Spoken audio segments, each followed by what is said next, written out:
Chapter 721. Chio, you're awesome. Arbor gave Chio a rare compliment before using her spiritual sense to take a look.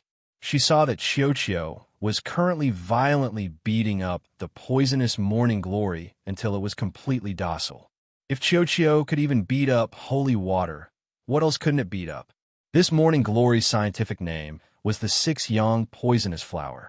It was one of the most poisonous poisons in the world, and it had a lot of practical value when stored on Paradise Planet. If one came into contact with even a tiny bit of its yang poison, their skin would feel as if it had been severely scalded. It would blister, rot, and heal continuously. In the end, the person would be tortured to death by this pain. This process wasn't the least bit pleasant. If she had added this 6-yang poisonous flower to the beautifying pill back then, it would have been even better. Consort would have been in so much pain that she wanted to die. In comparison, the nether star seed that she had added wasn't as poisonous as the 6-yang poisonous flower. Arbor was in a great mood after taking care of the 6-yang poisonous flower. Her footsteps moved slightly, but she suddenly stopped. She raised her small foot and lowered her head to pick up a seed. Chio, what is this? Everything was related to plants, so asking Chio was always the right choice. As expected, Chio cried out excitedly when it saw the seed in Arbor's hands. Master, you've hit the jackpot. This is the seed of a longevity tree. Heavens, I haven't seen a longevity tree in a very, very long time. I didn't expect this 6-yang poisonous flower to be guarding a longevity tree seed on a cliff. Oh, my longevity tree. Longevity tree? Could it be that it was being refined? Arbor was thinking to this point when she suddenly heard a huge tremor from the bottom of the mountain. Her heart tightened, and she hurriedly handed the seed to Chio to bring back. She was already flying down the mountain. Her Debeo had just been repaired, so she hoped that something didn't happen again. Arbor quickly flew down the mountain and saw Debeo lying on top of the little fatty. The two of them were stacked on top of each other by the lakeside. The loud tremor just now was probably caused by the two of them falling down from the mountain peak and landing heavily on the ground. Debao shook his butt and got up from Little Fatty's body. He turned around and ran towards her while shouting, "Little Master, Debao is going to be beaten to death by this person." Arbor's lips trembled. He hurriedly dodged and avoided Debeo's hug. With a thought, a short, glowing ferrule appeared in her hand. The ferrule suddenly elongated, and Xiao Mu swiftly dashed to the little fatty's front. Without a second word, she smacked the little fatty's head with a devastating strike. "Fuck, you fierce woman." Little fatty's pupils suddenly shrank. He quickly rolled and crawled towards the lakeside. Then, he suddenly stood up like a carp.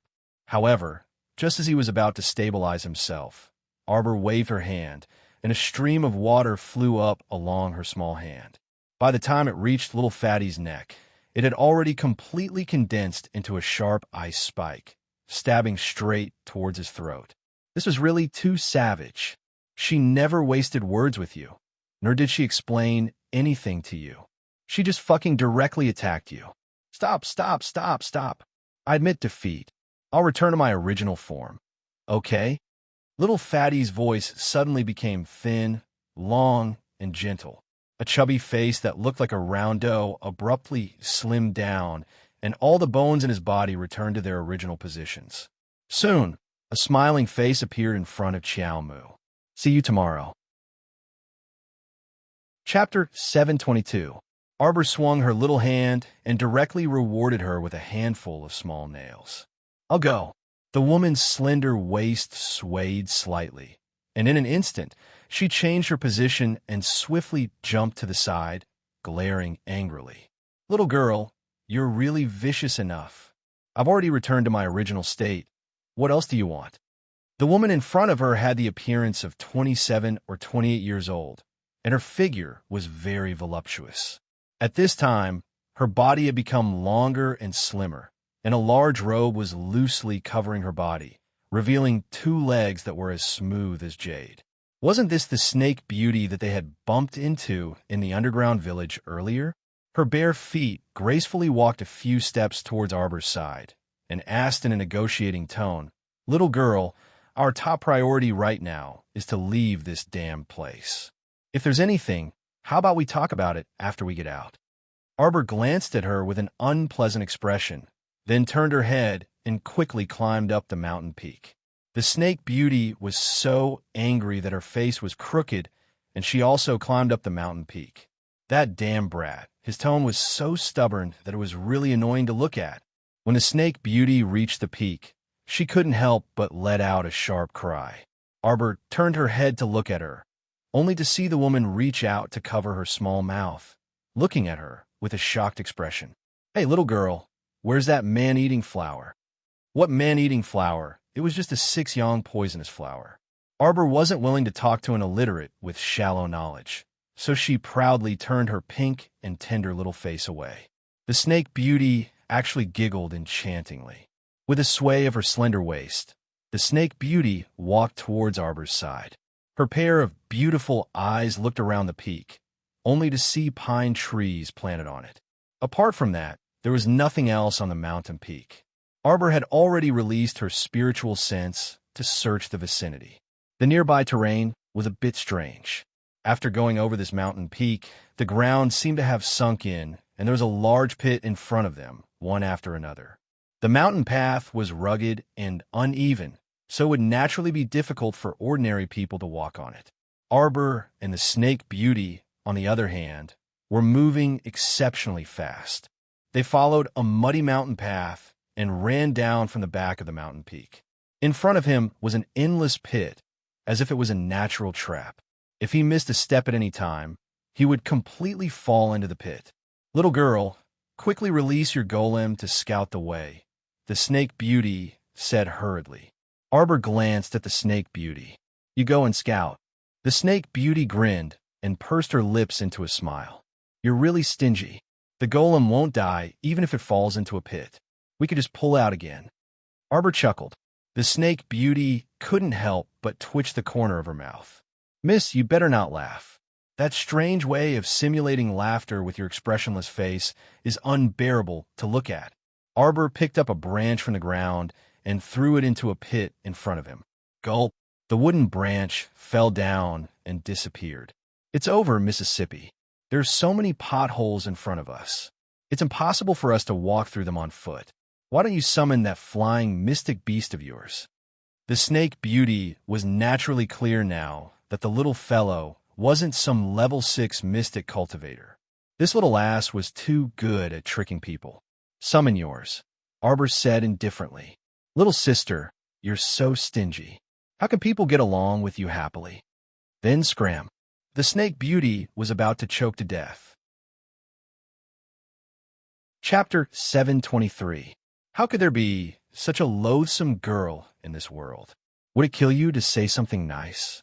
Telling her to scram at the slightest provocation. Where could she scram to? It was truly infuriating. Arbor ignored her and took another rotten branch and threw it into the air. After a soft poochie sound, the branch was quickly squeezed by an external force and shattered into pieces that rustled and fell to the ground. The Snake Beauty reached out to touch her nose and subconsciously looked at the little girl. As expected, she was still expressionless. These days, it wasn't easy to deceive little children. If Arbor had listened to the Snake Beauty's words and let Blue Luan carry her through this area, she reckoned that she would have suffered injuries on top of injuries right now. The sky above this crater area was filled with strong, profound energy. If a bird touched this layer of strong, profound energy, it would be bounced off. If it tried to attack, then it would be mercilessly obliterated, just like that rotten branch just now. Arbor injected a faint trace of profound energy into the branch. As a result, it fell to pieces. That vast and mighty rebounding force faintly made Arbor's wrist feel somewhat numb. With her cultivation, wanting to break through this layer of strong, profound energy in one strike was simply a fantasy. She secretly opened her profound eye and raised her head to take a look.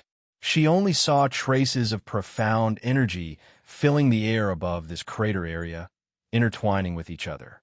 If she wanted to break through by force, it would simply be a dream. The only way was through the crater in front of her. "You go first," Arbor coldly said. The snake beauty immediately shook her head like a rattle drum. I don't want to. I'm not going to walk in front of you. If by any chance you push me from behind, wouldn't I die unjustly? Then don't go. Arbor suddenly scattered a handful of poison powder. The snake beauty was caught off guard and inhaled a mouthful of poison powder. She choked and coughed repeatedly, her delicate little face completely distorted. Fuck! Where did this ominous star come from? Killing you just because of a disagreement. Wasn't this kind of demon that looked completely harmless on the surface more terrifying than the people of their underground village? Cough, cough, cough, cough, cough. The snake beauty secretly cried out and covered her chest with her hand. What kind of poisonous powder was this? How could it be so powerful? The snake beauty hurriedly gathered the poison in her body and transferred it out of her meridians as quickly as possible. Cough, cough, cough. He was too careless. He actually fell for the little girl's trick. If it weren't for her special ability of shifting her body and twisting her muscles and veins, she would have been able to control her body at will. If it were someone else today, they would have been killed by this little girl. However, she had only moved the poison to a bone to store it. In fact, she had not completely eradicated the poison in her body. She transferred the poison to a more harmless part of her body, away from her heart and brain, and the dizziness disappeared in an instant. With a calm face, the snake beauty raised her head and looked forward with an ice-cold gaze. He saw that the little girl had already walked to the middle of the pit area. She held a sturdy tree branch in each of her hands. As she walked, she carefully used the tree branches to explore the holes around her. Then, she chose the solid holes to run through. Although her speed was a bit slow, she estimated that she would be able to leave this place in about 2 hours. This damn child was so narrow-minded that he didn't let her take advantage of him. He tricked her and didn't let her follow the path she had opened and smoothly passed through. Chapter 724. Arbor purposely threw a handful of poison powder at the snake beauty to prevent her from following.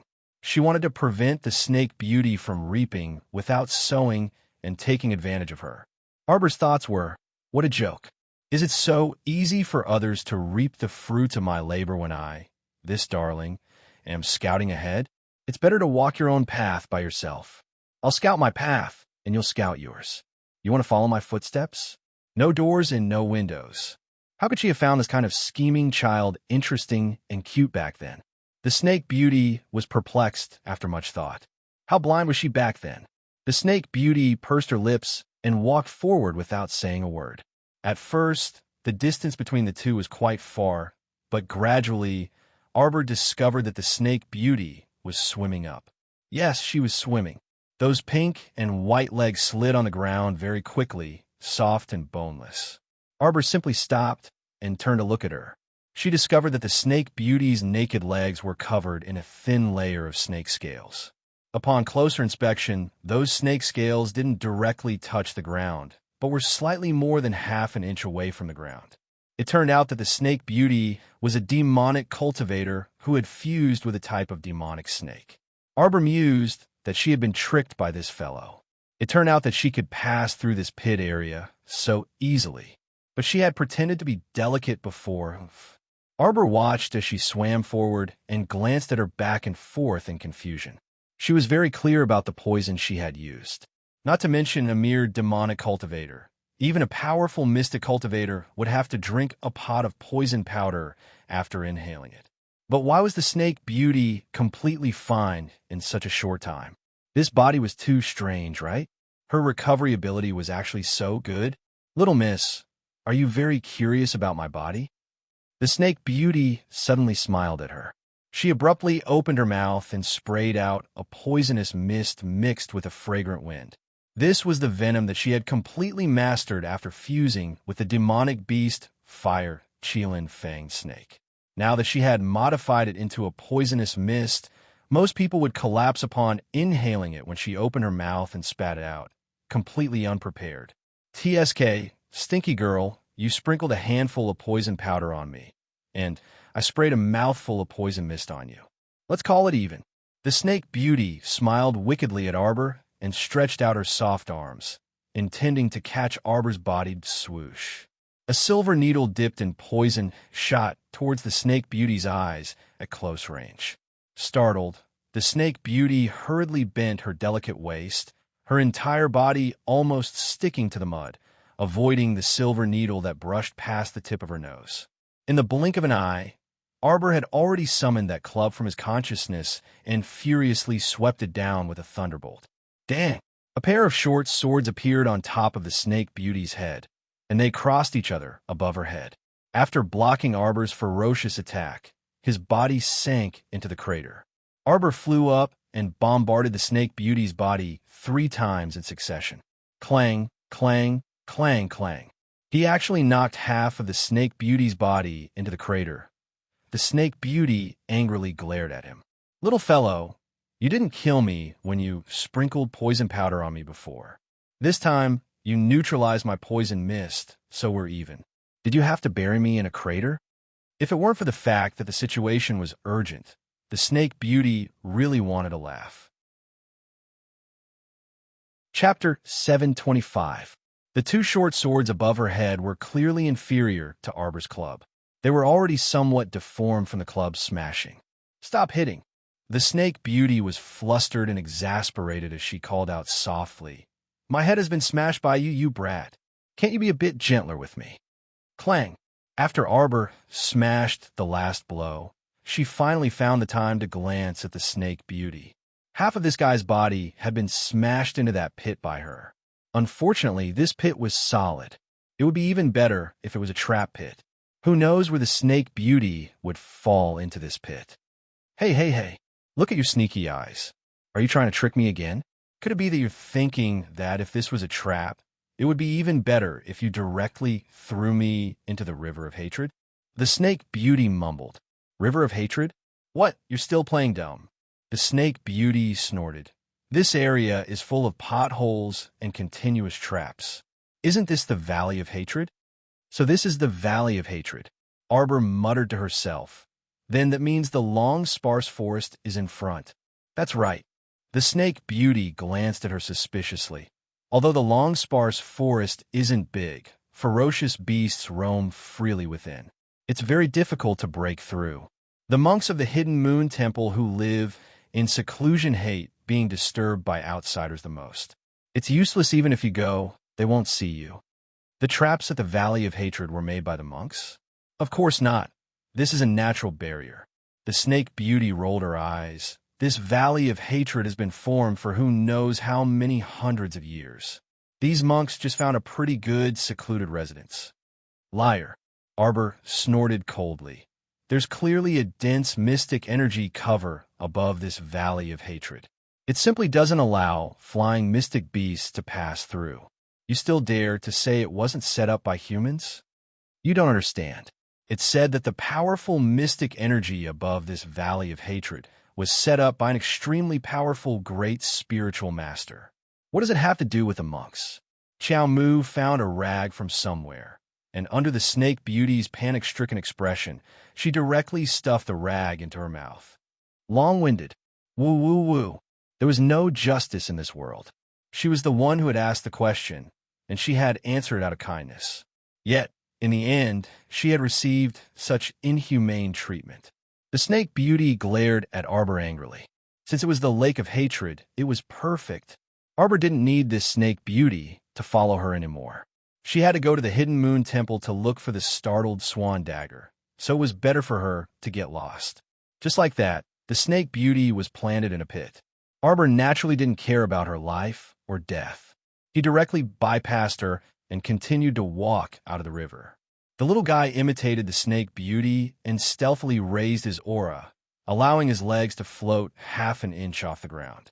In this way, not only would he not be oppressed by the heavy, profound energy above his head, he also did not need to go through the trouble of repeatedly exploring the path. Taking advantage of a loophole was actually an extremely ingenious method. The beautiful serpent woman was not much, but her brain was quite active. Arbor muttered to himself as he sped up and left the territory of the River of Hatred. On the other side, the Snake Beauty was so angry that she exploded. She was stuck in the pit and moved her body. A series of bone-cracking sounds could be heard. Not long after, a pile of clothes was scattered on the ground. A shiny little head poked out from the pile of clothes. The little monk raised a smooth little hand and rubbed his shiny little head. Ha ha ha. Chapter 726. The little monk looked to be about 5 or 6 years old. His lips were red and his teeth were white. If the little girl didn't like this innocent and cute appearance, then she must be a pervert. She had taken the wrong path before. Of all the people she could transform into, she had to transform into that little fatty with an iron pot on his back. All right, she had also forgotten to take Fatty's iron pot. Thus, the little girl had seen through her at a glance. This was really a technical mistake. The snake beauty shook her head and straightened her clothes. At this moment, her body was extremely small. A pile of clothes hung on her body. She tore the clothes and tore a few pieces to wrap herself up. A handsome little monk wearing red clothes was born. If one looked carefully, there was a trace of evil charm in his eyes. The snake beauty took out a mirror and looked at herself for a while. No matter how she looked at it, she felt that it was very pleasing to the eye. Oh my, if the little girl still didn't like such a natural and cute appearance, then she had nothing to say. The snake beauty moved and chased in the direction of the long, sparse forest. A light flashed through her beautiful eyes. How could a damn little girl be so hard to deal with? She didn't believe in this evil. Arbor had already arrived at the entrance of the long, sparse forest. She let the little snake out and led the way in front. Thus, the journey was smooth and unhindered. They didn't see any stupid beasts blocking the way. What ferocious beasts! Bah! They didn't even see a single bird. This snake beauty was a big liar. It would be strange if they believed her. After leaving the long, sparse forest, they saw a solemn, ancient temple in front of them. It was surrounded by pine trees, and the eaves of the corridor were rotating. The temple's door was closed. Arbor walked up the steps and knocked on the door. After a long while, there was no movement. She went to knock on the door again. Just when she was about to impatiently climb over the wall, the ancient temple's door opened with a creak. The first to come out was an old monk. He looked to be in his 60s. His body was very thin, and his eyes were full of wisdom. When he saw Arbor standing outside the door, he was clearly stunned. For a moment, he stared blankly. Arbor also glanced at him, then lowered his head to look at the little monk who was following behind the old monk and tugging at the corner of the old monk's clothes. This little monk was about 4 years old. His small face was as white as jade, and his chin was round and bulging. He looked very cute. The little monk was very shy when he saw strangers. He shrunk behind the old monk's waist and only revealed his small bald head, curiously looking at Arbor. At this moment, the old monk had already regained his senses and asked, "Benefactress, this small temple has been abandoned for many years. It has already been a long time since we received any visitors." Arbor flipped his small hand, took out the jade talisman, and handed it to the old monk. When the old monk saw the jade talisman, he was stunned. He looked at Arbor in a daze and then stepped aside to make a path. "Benefactress, please come in." The scale of this ancient temple was only average. The old monk said that the temple had been abandoned for many years, but the interior was still neat and tidy, clean and refreshing. "I am Kongin, the abbot of this small temple." As the old monk spoke, he invited Arbor into a meditation room. "I wonder where Benefactress got this jade talisman. I got it by chance in a deserted small town. I wonder why Great Master would ask this." Arbor said lightly. The old monk held the jade talisman and seemed to be emotional. Chapter 727. This sound transmission jade talisman is indeed an old friend's item. This old monk hasn't seen it for more than 10 years. The old monk sighed emotionally, then nodded at Arbor. "Please wait for a moment, Benefactress." Then he walked to the side of the meditation room and took out a pitch-black box from a row of teak drawers. Reaching out his sleeve to stroke the box, the old monk held the box and stared at it blankly for a while. The little monk was wearing a small gray monk robe, kneeling on a small futon next to Arbor, his watery eyes constantly sizing up this foreign guest. The old monk held the black box and turned to face Arbor. After sitting down, he handed the box in his hand to Arbor. Benefactress, this is yours. Jinghong? Arbor didn't expect this trip to go so smoothly. There was no need for any handover procedures, and the old monk handed Jinghong to her as soon as he saw the sound transmission jade talisman.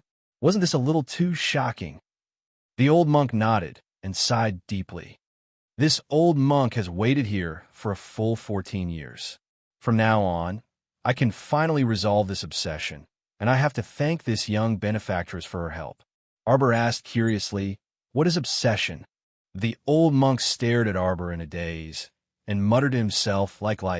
Even the question he asked was exactly the same. Like what? The old monk didn't say anything, but Xiao Mu was completely baffled by his words. She looked at the old monk and said, "If you had experienced life and death and faced the most unbearable past, perhaps you would know that obsession and whatnot are all nothingness. Only when you can't get what you want will you have obsession. If you don't want anything, isn't it fine?" Arbor said, and couldn't help but laugh. It's easy to say, how can a person not want anything? Like her, no matter how much she wanted nothing else, praying for the safety of her family was also a request. Arbor said softly, "As a person, do things and stay true to your heart. Why do you have to care so much about what the world thinks?" She didn't even realize that she had relaxed her mind in front of an old monk whom she had just met. She smiled inexplicably. It was as if the old monk was an old friend that she had not seen for a long time. In front of the old monk, she did not need to set up any defenses. The old monk looked at Arbor in a daze for a long time, and then he laughed. "Yes, but no. Good child. You are much more carefree than her. Ha ha ha." With such a joyful laugh, the two of them became less restrained and their conversation became more natural. The little monk was stupefied as he watched from the side. He had never seen his master treat anyone so cordially before. In the past, many of the guests who came to his door were like this benefactress in front of him. They were dressed in brocade and were obviously high officials and nobles. However, his master had never been polite to them.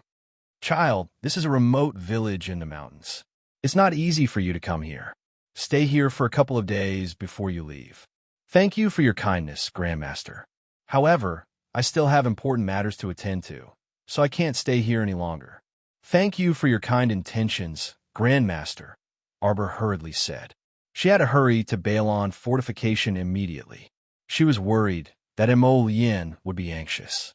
"Since that's the case, then you must have a vegetarian meal before you leave," the old monk quickly said. Arbor nodded. Deference is no substitute for obedience. The old monk nodded with a face full of smiles. "Take a look at this graceful sword first. I will go prepare the vegetarian dishes." Chapter 728. Thank you for your trouble. Arbor nodded. After watching the great master leave, she raised her hand and touched the pitch-black box. From the outside, this box was as warm as jade, without the slightest peculiarity. However, after opening it, a strong murderous aura, accompanied by the spiritual energy of heaven and earth, gushed out. Only then did Arbor realize that this seemingly ordinary box was actually able to completely lock the aura of a divine weapon inside, not letting the slightest bit of it leak out.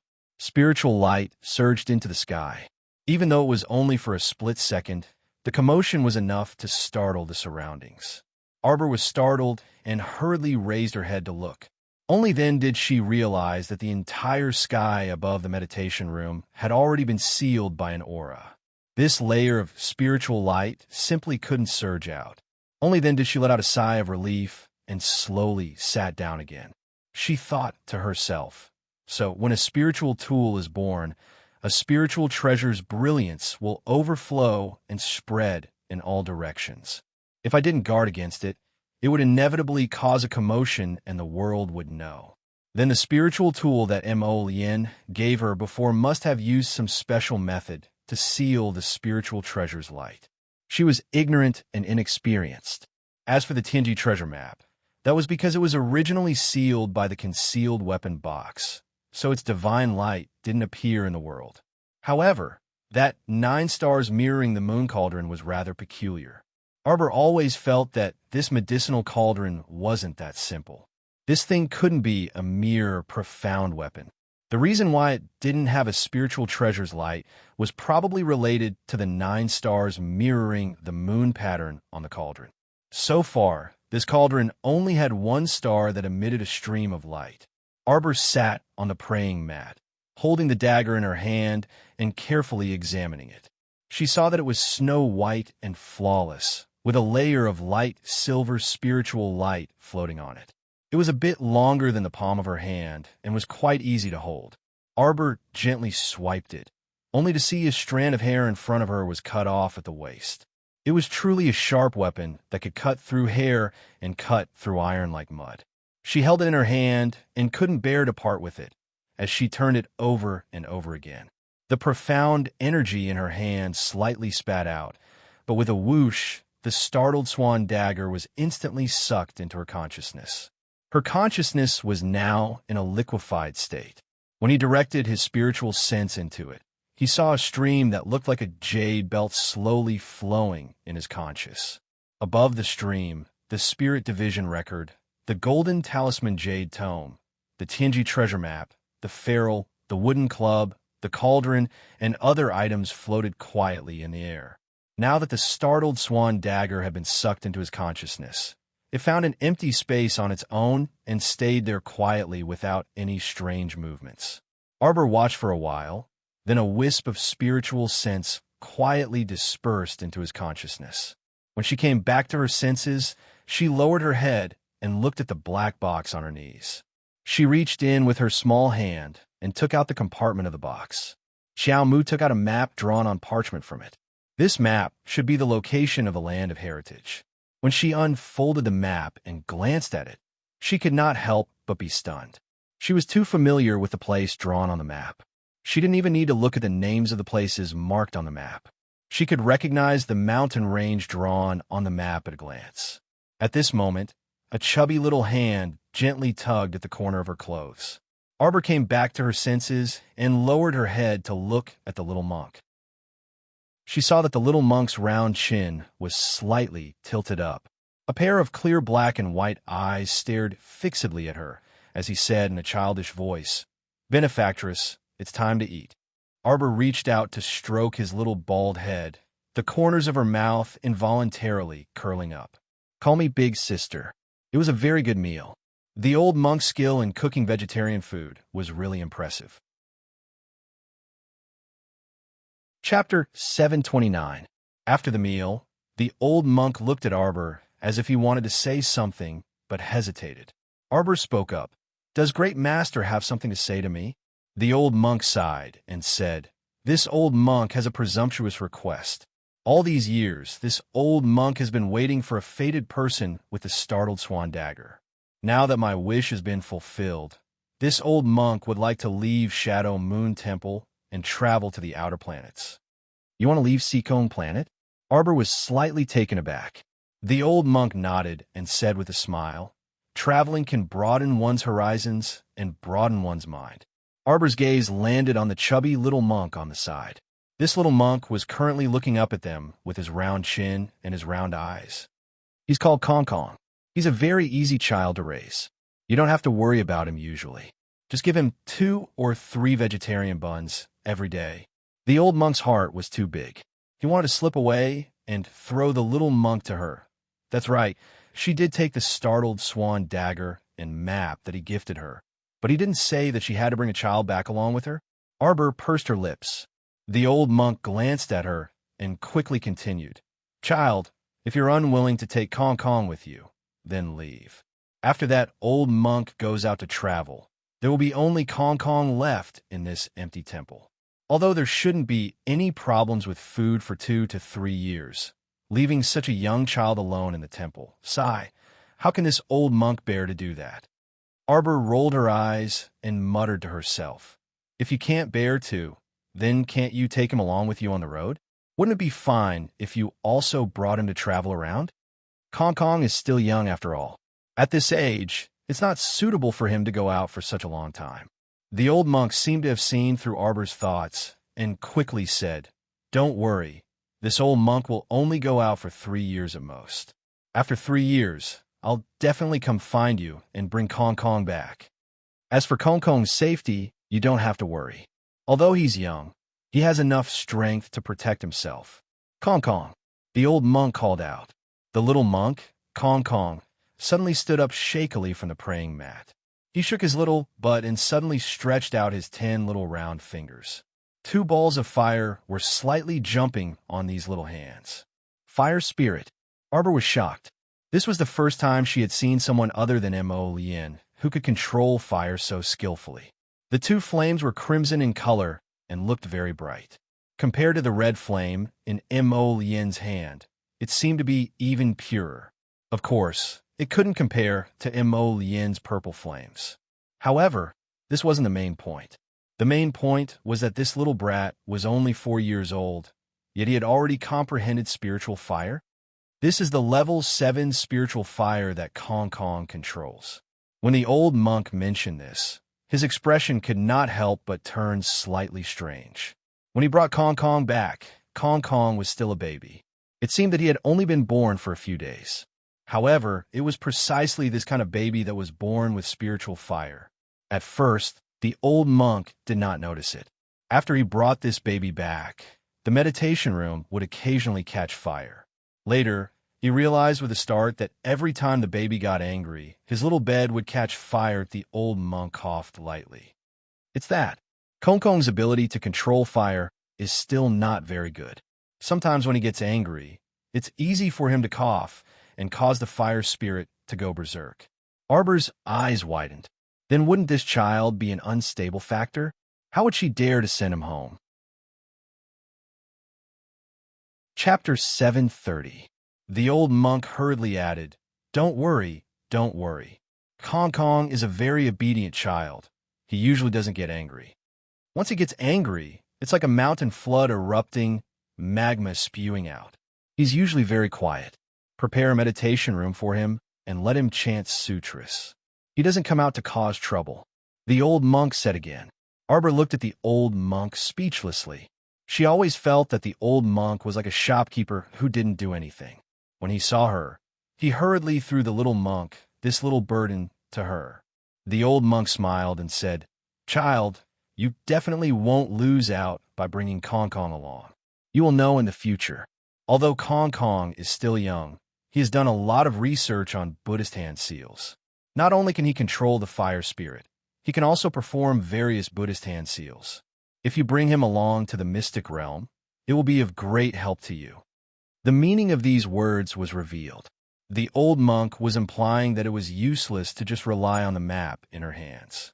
If she wanted to enter the mystic realm, she still needed to undo the Buddhist seal. In other words, that mystic realm might have been sealed by the old monk's secret hand seals. No wonder she didn't discover it the first time she went there. The little monk staggered in front of Arbor and put his palms together to bow.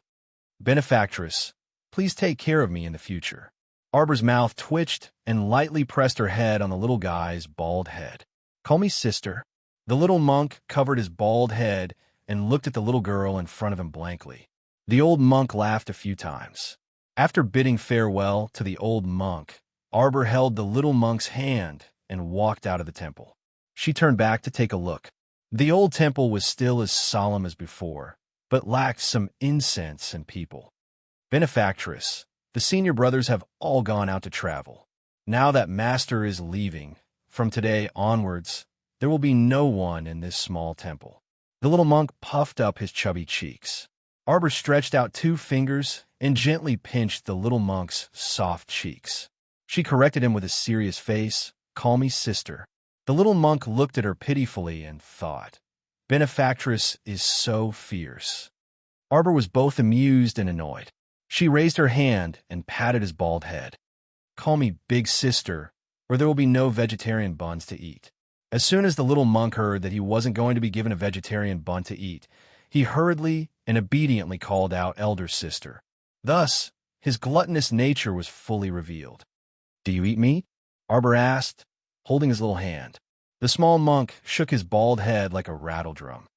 This little monk doesn't eat meat. The Buddha once said that if one adheres to the precepts of cleansing oneself, one should not eat meat. This little monk is from the Shadow Moon Temple and should naturally abide by my duties, strictly. Ha! Arbor couldn't take it anymore. He raised his hand and flicked the little monk's forehead. Naggy! This little monk was so young, yet he had the potential to be a chatterbox. The little monk glanced at Arbor pitifully. Benefactress, it's not good for you to keep hitting this little monk's head. First, the little monk will be stupid. Secondly, men and women should not touch each other. Arbor threw away the little monk's hand and ran off. Go back to the Shadow Moon Temple. This child was so smart, he shouldn't starve to death. She had a heart in her heart and throw this chatterbox away. The little monk saw that things were bad. His sugar daddy had actually run off. He hurriedly chased after her, shouting all the way. Benefactress, wait for this little monk. Arbor was running happily in front. When she heard the little monk shout, she immediately slipped and almost fell to the ground. Chapter 731. An hour later, Arbor got onto the official road and flagged down a carriage. She gave the driver of the carriage the equivalent of half a liter of soybeans. She then carried the little bald child and sat on a carriage headed for Bailon City. There was still about 2 hours' journey from here to Bailon City, so Arbor didn't feel like carrying the little baldy. There were only 2 couples in the carriage, and one of the couples was also carrying a 4 to 5-year-old girl. When they saw the little monk get on the carriage, they sized him up curiously. Umipa, greetings, benefactors. This poor monk pays his respects. The little monk put his palms together and chanted a Buddhist proclamation. The people in the carriage looked at Arbor even more curiously. A half-grown young lady with a 4-year-old little monk. No matter how one looked at it, this combination was strange. Arbor twitched her mouth, and she pulled apart the little monk's clasped hands. The little monk pursed his small lips and looked pitifully at Arbor. Benefactress, this poor monk chased you all the way just now, and now I feel hungry. A vegetarian bun stuffed the little monk's small mouth. Eat your food. You're nagging to no end.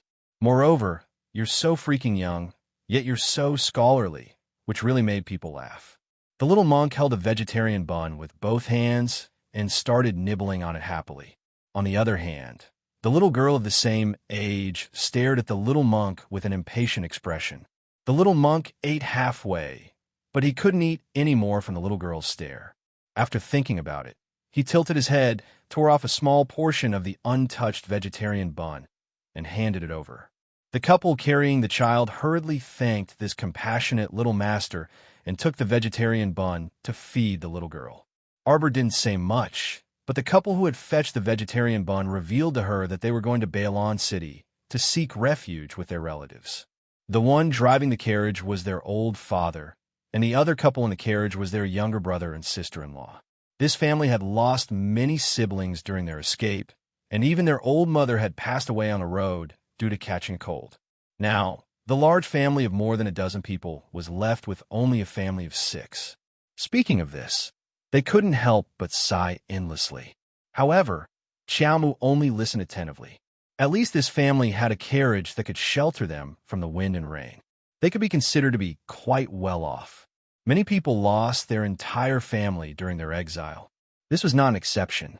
The closer they got to Bailon City, the greater the flow of people, and the carriage also gradually slowed down. Her father, who was driving the carriage, shouted from outside, "Miss, the road ahead is blocked. Please wait for a moment." "Yeah, I'm fine," Arbor said faintly. She lifted a corner of the curtain and saw the passage outside. Sure enough, it was blocked by large and small carriages and people. He couldn't help but frown slightly as he thought to himself, if it really doesn't work, then I'll just sneak in through the night. That way, I won't have to stay outside the city to catch the wind. Benefactress, I want to pee. Arbor, he really wanted to send this little baldy flying with a slap. Not only was he nagging all the way, he also had all kinds of bad habits. But when she turned around to look, she saw that the child's fair and tender face was red. He looked at her pitifully, and her heart inexplicably softened a little. The woman with the child couldn't help but laugh out loud. "Miss, How about I take this little master to relieve himself? Without waiting for Arbor to express her opinion, the little baldy shook his head like a rattle drum. No, I want Benefactress to take me there. Chapter 732. That woman then smiled and didn't say anything else. Arbor pulled the little baldy down the carriage and sized up the surroundings. However, she saw a sea of people congested on the path. Fortunately, there was a circle of underbrush that was half a person's height, which was just enough for the little monk to enter and relieve himself. In any case, the little monk was only 4 years old, so there was nothing to be ashamed of even if other people saw him. Benefactress, you aren't going to sneak away, right? The little monk parted a pile of underbrush and turned to look at her, his large, dark eyes staring straight at her. Arbor, Benefactress? Arbor gnashed her teeth. Don't waste your breath and hurry up. I'll wait for you here. Okay. The little monk finally relaxed and happily ran into the underbrush. Arbor shook her head speechlessly. Although she wasn't a good person, she wouldn't go so far as to deceive a little imp, right? She had said that she would bring him along on the journey. So how could she abandon him halfway? There were quite a few people coming and going, and when they passed by Arbor, their gazes couldn't help pausing on this little girl in snow-white clothes for a moment. This little girl was truly too good-looking. Arbor wasn't accustomed to being stared at, so she turned around. With a slight movement of her mystic conscience, she took out that jade messenger talisman from her inner world. There was actually a line of words that Mo Yin had left behind on the jade talisman. Jojo, where are you right now? Oh crap. She had left a message for him, and then left the jade messenger talisman in her inner world without checking it. Mo Yin should be worried to death, right? The little fellow lightly patted his head and hastily took out a talisman pen, hastily leaving a message on the jade messenger talisman. I'm outside Balon City and will enter the city soon. Don't be anxious. Just as she put down the talisman pen and put away the jade messenger talisman, she heard a shrill voice. Mother, woo-woo. She saw a ball of fiery red pounce over, and in an instant, it threw itself under her ankle, hugged her leg, and began to cry.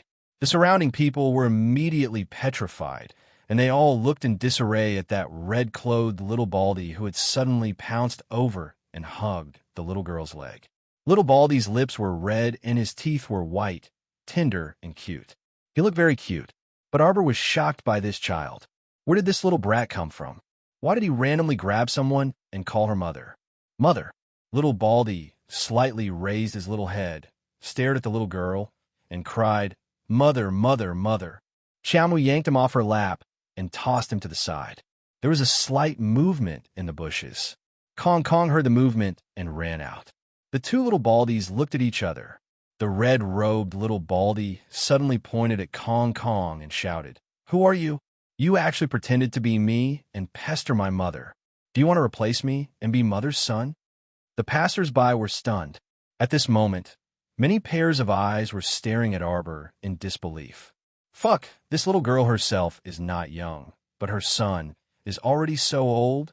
Now, these two bald sons are even vying for favor in public? Kong Kong was baffled. He went forward and put his palms together, bowing to the red-clothed little Baldy. This benefactor, this poor monk, is a monk. Please don't speak nonsense. Afterwards, he turned back to look at the speechless Arbor. Benefactress, is this little benefactor your son? I don't know him. Arbor irritably pulled down the little monk's clasped hands. Let's go. She didn't have time to chat here. She still had to hurry into the city. Chapter 733. Mommy. Woo-woo-woo. The red-clothed little Baldy was immediately like an abandoned puppy, whimpering as he threw himself at Arbor's feet and cried, Mommy, Mommy, don't leave me behind. Fuck. The snake beauty was truly drunk. She had originally planned to disguise herself as a little monk who was sincerely devoted to Buddhism, infiltrate the hidden moon temple, and then think of a way to approach Arbor. How could she have known that plans couldn't keep up with changes? The little guy didn't stay in the hidden moon temple for long before coming out. The snake beauty chased after him, and a plan came to her mind. She threw herself at Arbor in front of everyone and loudly called out Mommy. The Snake Beauty felt that she was really going all out. At this moment, she was following Arbor with an adorable expression, crying all the way, "Mommy, don't leave me behind." Arbor's head was about to explode from his shouting, and she hated that she couldn't grab a ball of mud and directly stuff his mouth with it. At this moment, a tent flap suddenly opened. When the woman saw Arbor, she was slightly startled. It was as if she hadn't expected that she would suddenly encounter an unimaginably beautiful woman in the tent district. Afterwards, she saw a red-clothed little Baldy chasing after the cold-faced woman, repeatedly calling her Mommy. A look of disdain flashed across her face. Heh, so young, yet so ignorant of self-love. So what if she was beautiful? Mississippi, her personal maid, hurriedly ran out with a medicine chest. Let's wrap up early today and go back to rest. The woman reached out and brushed the hair on her temples. She swept her gaze across Arbor's face, leaving a faint light in her eyes. How could a woman who only had beauty and didn't know how to love herself compare to her?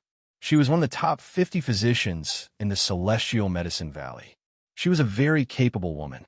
Of course, the capable here wasn't referring to her cultivation, but rather her exceptional medical skills. She was very confident in the medical skills of the Celestial Medicine Valley. For a top 50 physician like her, she would definitely have exceptional strength if she went out. In terms of medical skills, there weren't many who could compare to her in the entire Balon fortifications. Mommy, the Snake Beauty pounced and hung onto Arbor's leg. As Xiao Mu strode forward, she felt uncomfortable from head to toe with a burden on her foot. Go away.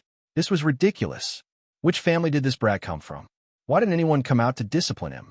Young madam, what you're doing is wrong. Although the world is tough, children are our family's treasures. How can we just abandon them? A middle-aged woman shook her head, her face full of disdain. Arbor was expressionless. Mother, the Snake Beauty secretly ground her teeth. Why was this stubborn child so hard to deal with? She was so hot and cute. Would it kill her to hug her? Arbor pulled away the Snake Beauty's small hand and stretched out his small foot, kicking her away with neither light nor heavy force. I'm not your mother. Fuck, where's your love? The Snake Beauty raised her head. When she met Arbor's cold gaze, she couldn't help but shiver. Fuck, it can't be. Did the little girl recognize her? Benefactress, this isn't right. Just as the little monk was about to speak, Arbor pinched his soft cheeks. Creak! At this moment, Balon City gate suddenly opened. 2 rows of soldiers with solemn expressions rushed out, rudely parting the crowd. A tall white figure appeared at the city gate. The young maidservant excitedly tugged at the miss of the Celestial Medicine Valley. Miss, the young sir has come to pick you up. Happy New Year, everyone. Eat, drink, and have fun. See you next year, Mwax. Chapter 734. A black jade belt bound a man's black hair up high. His thin lips were tightly pursed, and it was hard to tell whether he was happy or angry. His phoenix eyes were awe-inspiring without being angry. It just so happened that the sun was setting, and the sky was blanketed in red clouds. The wind was blowing, and the clouds were undulating, and the chill seeped in. Mo Lien strolled out of the city gate, and he caught sight of the little fellow in a plain gown among the crowd at first glance. His eyes narrowed slightly as he stared intently at the little thing. Meanwhile, when Feng Manyun heard the maidservant's words, she hastily shifted her gaze in the direction of the city gate. With this look, her maiden heart practically flew into the air. It was him, it really was him, that graceful and elegant young Master Mo. Could it be?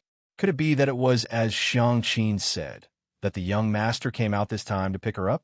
Feng Manyun chuckled lightly, and her cheeks were dyed a captivating shade of red.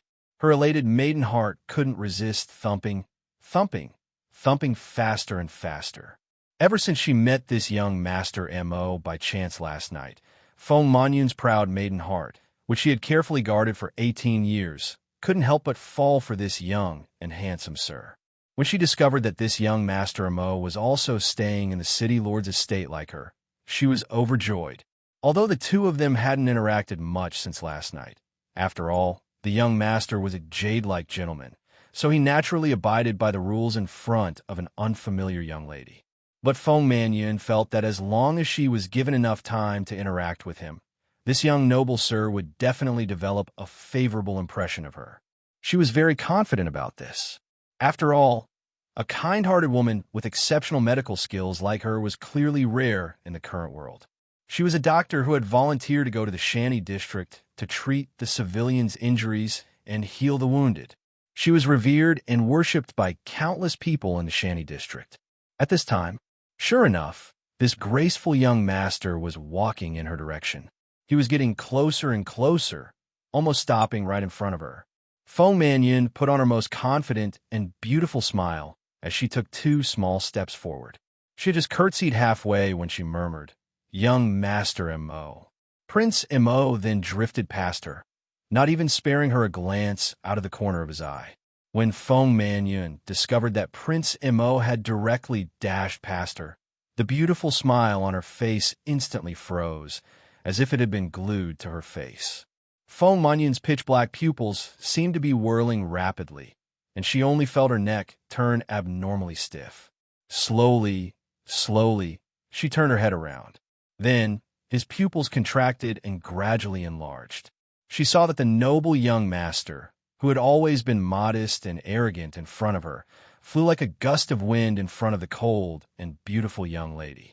Under the watchful eyes of the crowd, the young master suddenly stretched out his arms and pulled the little girl into his embrace. She stuck close to his body and gently lifted her up. He even lifted the little girl's chin with one hand, lowered his head, and bit her lips gently. Such a willful way of doing things, as if there was no one around. Feng Mannion only felt like the sky had collapsed in front of her. How could this be? This was poles apart from the image of the noble young master in her mind. This young master didn't have the slightest bit of a gentleman's style right now. He was simply a living rogue. Feng Mannion's lifeless gaze was fixed on the 2 people, as if she had been struck by lightning. Chapter 735. Emolien. Xiao Mu was caught off guard and was bitten by him, and her eyes abruptly widened. He bit her. He bit her in front of everyone. Arbor's little face was full of vigilance. This guy couldn't be thinking of beating her up, right? Why are you here? Before Xiao Mu could finish speaking, she saw the man pick her up by the waist with a cold expression and stride toward the city gate. What are you doing? Arbor moved her little hand, but he suddenly pressed it down. Arbor keenly sensed that the man was very angry. Yes, he looked very, very angry. But why? Our dear Xiao Mu lowered her little head and racked her brains, but she couldn't figure it out. Logically speaking, she should have been very obedient and sent him a message. What reason did this guy have to be angry? Moreover, they had only not seen each other for 2 nights. It wasn't like she wanted to fall into the crevice. If there was someone to blame, it could only be the underground village chief's fault. Benefactress. When the little monk saw that his patron was actually carried away by a fierce and domineering man, how could he tolerate it? He hurriedly took small steps and ran over to their side. Benefactress, what you're doing is wrong. Hurry and let go of my benefactress. Don't act recklessly. The little monk raised his round little chin and stretched out 2 chubby little fingers, pointing forcefully at Emolien, who was much taller than him. His appearance was so adorable that the surrounding people broke out into laughter. Emolien's eyes darkened, and she muttered to the little monk, "Your benefactress?" That's right. The little monk didn't know that he was about to die. He still stretched out 2 fingers and raised them towards the sky, pointing them at Emolien. Hurry and let go of my benefactress. Let this little monk tell you, karma exists in this world. We should have a clear conscience when dealing with people, and we can't force anyone. You have to know that the cycle of karma is not about to end. It's just that it's not time yet. Emolien cast an indifferent glance at him. Huifeng coughed softly and immediately flew to the little monk like a whirlwind. Before the little monk could finish chanting, he picked him up and grabbed him in his hand. Let go, let go, the little monk shouted. There was no anger in his voice, but he still stretched out 2 fat fingers and muttered cutely, How can you use violence and power? This method was wrong. Quickly let go. Benefactor, turn back and be saved. Don't make a single mistake that will lead to a series of mistakes. When the time comes, there will be no turning back. The corner of Huifeng's mouth twitched. Under Prince Mo's gaze, he tore off a corner of his robe and directly stuffed the little monk's mouth. Where did this little brat come from? He was so small, yet he was able to preach clearly and logically. Yes, the world was finally peaceful again. Even Arbor felt that it was a good idea to stuff the little monk's mouth. Otherwise, it would be too noisy. Imoyen didn't say anything else and directly turned around to leave with Arbor in her arms. However, she hadn't taken a few steps when Feng Manyun, who had plucked up her courage, stopped her. Young Master Mo, Feng Manyun gave Imoyen a standard ladylike curtsy before looking up. Her watery eyes gazed deeply at Imoyen. Young Master Mo, you have been deceived by this woman. She isn't a young lady from a good family at all. Everyone here saw it just now. She has a son. Feng Manyun abruptly pointed at Arbor with widened eyes. She's so young, yet she's already fooling around with people everywhere. She even shamelessly had illicit sexual relations with others and gave birth to a son.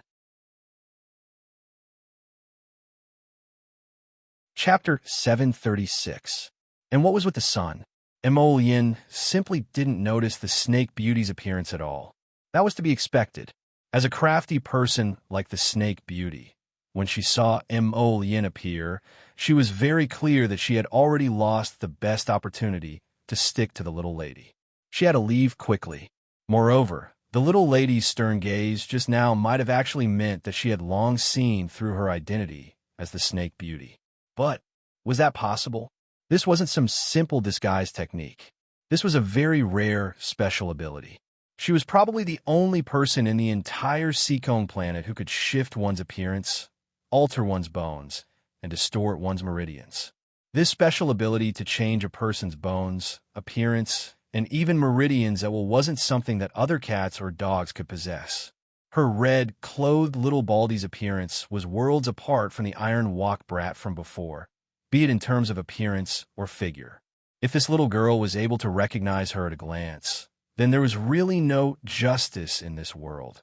Imoyen lowered her head to glance at the little lady and saw that the little lady was currently staring at Feng Manyun. Feng Manyun felt uncomfortable all over from the little lady's gaze. The little lady's watery eyes were like two icy pools, and when she stared at someone, it made them feel very oppressed. Who did you say had a son with someone? Miss Chow was an especially sensitive person. She could discern that the young lady before her clearly harbored a very strong enmity towards her with a single glance. Feng Manyun forcefully suppressed the anger in her heart as she gazed coldly at Arbor and said, "Could it not be?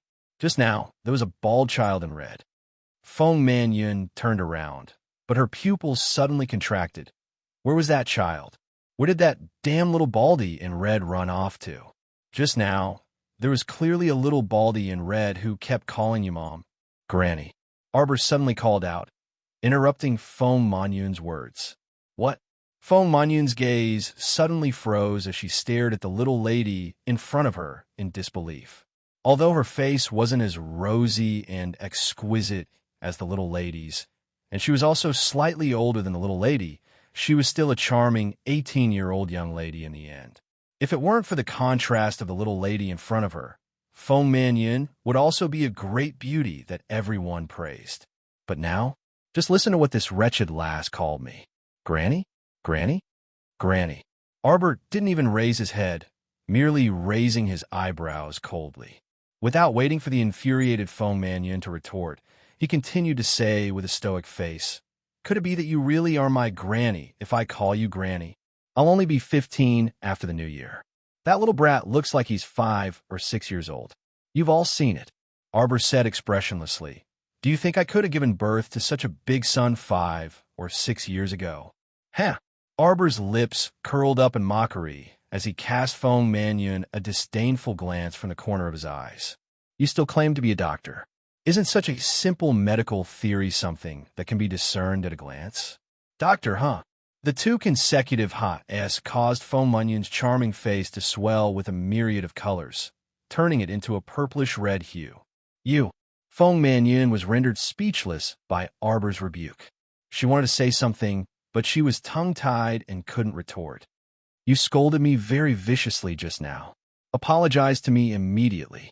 Otherwise, I'll make sure that you won't be able to utter another word from now on, Arbor said apathetically. The relatives at home hadn't left yet. Speaking of which, your family is also kicking up a fuss, right? Ha ha. Chapter 737. In reality, ever since her rebirth, Arbor had been consciously or unconsciously recuperating her body. Her period started around the age of 13 in her previous life, so it was indeed late in this life. However, she had checked her pulse before, and her body was much better than in her previous life, so she wasn't too worried. According to her calculations, it should be within the next 2 months. That was why Feng Manyun's insults towards her just now were truly extremely laughable. Feng Manyun's face flushed red from embarrassment, and she stammered, You. This damn lass actually wanted her to apologize to her in public? Impossible. Feng Manyun's face flushed so red that it was about to flush blood. Just now was merely a misunderstanding. I misunderstood Mississippi. Feng Manyun's lips trembled, and she couldn't resist speaking softly. What misunderstanding? Could it be that you're this kind of person? That you go around fooling around and casually having a son with someone else? Arbor coldly interrupted her, throwing Feng Manyun's previous words back at her. After all, if your body is dirty, everyone you look at is dirty. From the looks of it, you've given birth to more than one, right? Everyone. This little lady's mouth was truly venomous. Others said that she had given birth to a son, yet she wanted to accuse others of giving birth to several sons. Now look at how Physician Feng was so infuriated that her face flushed red and tears streamed down her cheeks. She really was pitiful. Arbor scoffed and turned his small face away, no longer looking at Feng Manyun. They simply weren't on the same level of fighting strength, so he didn't want to waste his breath on her. You're already shedding tears after saying a few words. What use are tears? Can they be eaten or drunk? Young Master Imo, this miss is babbling nonsense. Don't listen to her. Before Feng Manyun could finish speaking while wiping her tears, Imo Lien directly strode past her with Arbor in her arms, not even sparing her a glance out of the corner of her eye. Feng Manyun's entire body stiffened. He actually didn't even want to waste time listening to her explanation. It turned out that this humble, noble young master only showed his rascal side in front of that little girl. He completely turned a blind eye to everyone else. It wasn't that young master who maintained the etiquette of a gentleman and maintained his poise and distance from unfamiliar girls. Instead, this young master simply couldn't be bothered to pay attention to a strange girl. His coldness that kept people 1,000 miles away came from the depths of his bones. Arrogance, indifference, and gentlemanly manners. These were the views of this noble young master in the eyes of the other ladies. In fact, he wasn't even that kind of person. She hasn't apologized to me. Arbor angrily pulled Imo Lien's hair. From the beginning until now, Imo Lien hadn't spoken to her. The little girl was unhappy. In front of Prince Imo, darling Xiao had always been like a little emperor. When Imo Lien ignored her, she was a little angry. Apologize. Imo Lien abruptly turned around, and he abruptly glared at Feng Manyun with a bone-chilling severity. Feng Manyun's entire heart started trembling fiercely. This was the first time Prince Imo had spoken to Feng Manyun since they met yesterday. Yet these 2 words made Miss Feng feel as if she had fallen into an ice cave. Feng Manyun's body started trembling involuntarily. She stubbornly pressed her tongue against her teeth, unwilling to utter a single word. Bang! An intense pressure forced her knees to give way, and she abruptly knelt on the ground. Chapter 738. Feng Manyun only felt that pressure crushing her from head to toe, and her bones were about to shatter. How could she resist it? Saliva and snot flowed out of her nose and mouth. She only felt that she was battered and exhausted in front of everyone, and her image as a fairy physician from Celestial Medicine Valley didn't exist at all. No, how could she kneel in front of that girl in such a lowly and contemptible manner? Her neck was nearly crushed, and she heavily knocked her head against the ground, unable to lift it up at all. He actually treated her like this? Intense hatred welled up in Feng Manyun's heart. At this moment, the tender feelings of a young girl that filled her heart all transformed into bone-deep hatred. Hate, hate, hate, hate. This icily arrogant and heartless man actually trampled on her. Feng Manyun's feelings like this. Right now. She couldn't tell if she was feeling regret or resentment, or perhaps it was even more hatred. If she didn't take revenge, she wasn't a gentleman. She would definitely avenge this grudge. Arbor tugged at Emollien's sleeve and puffed up her cheeks. She just didn't like that woman scolding her like this and wanted that woman to apologize for her tongue.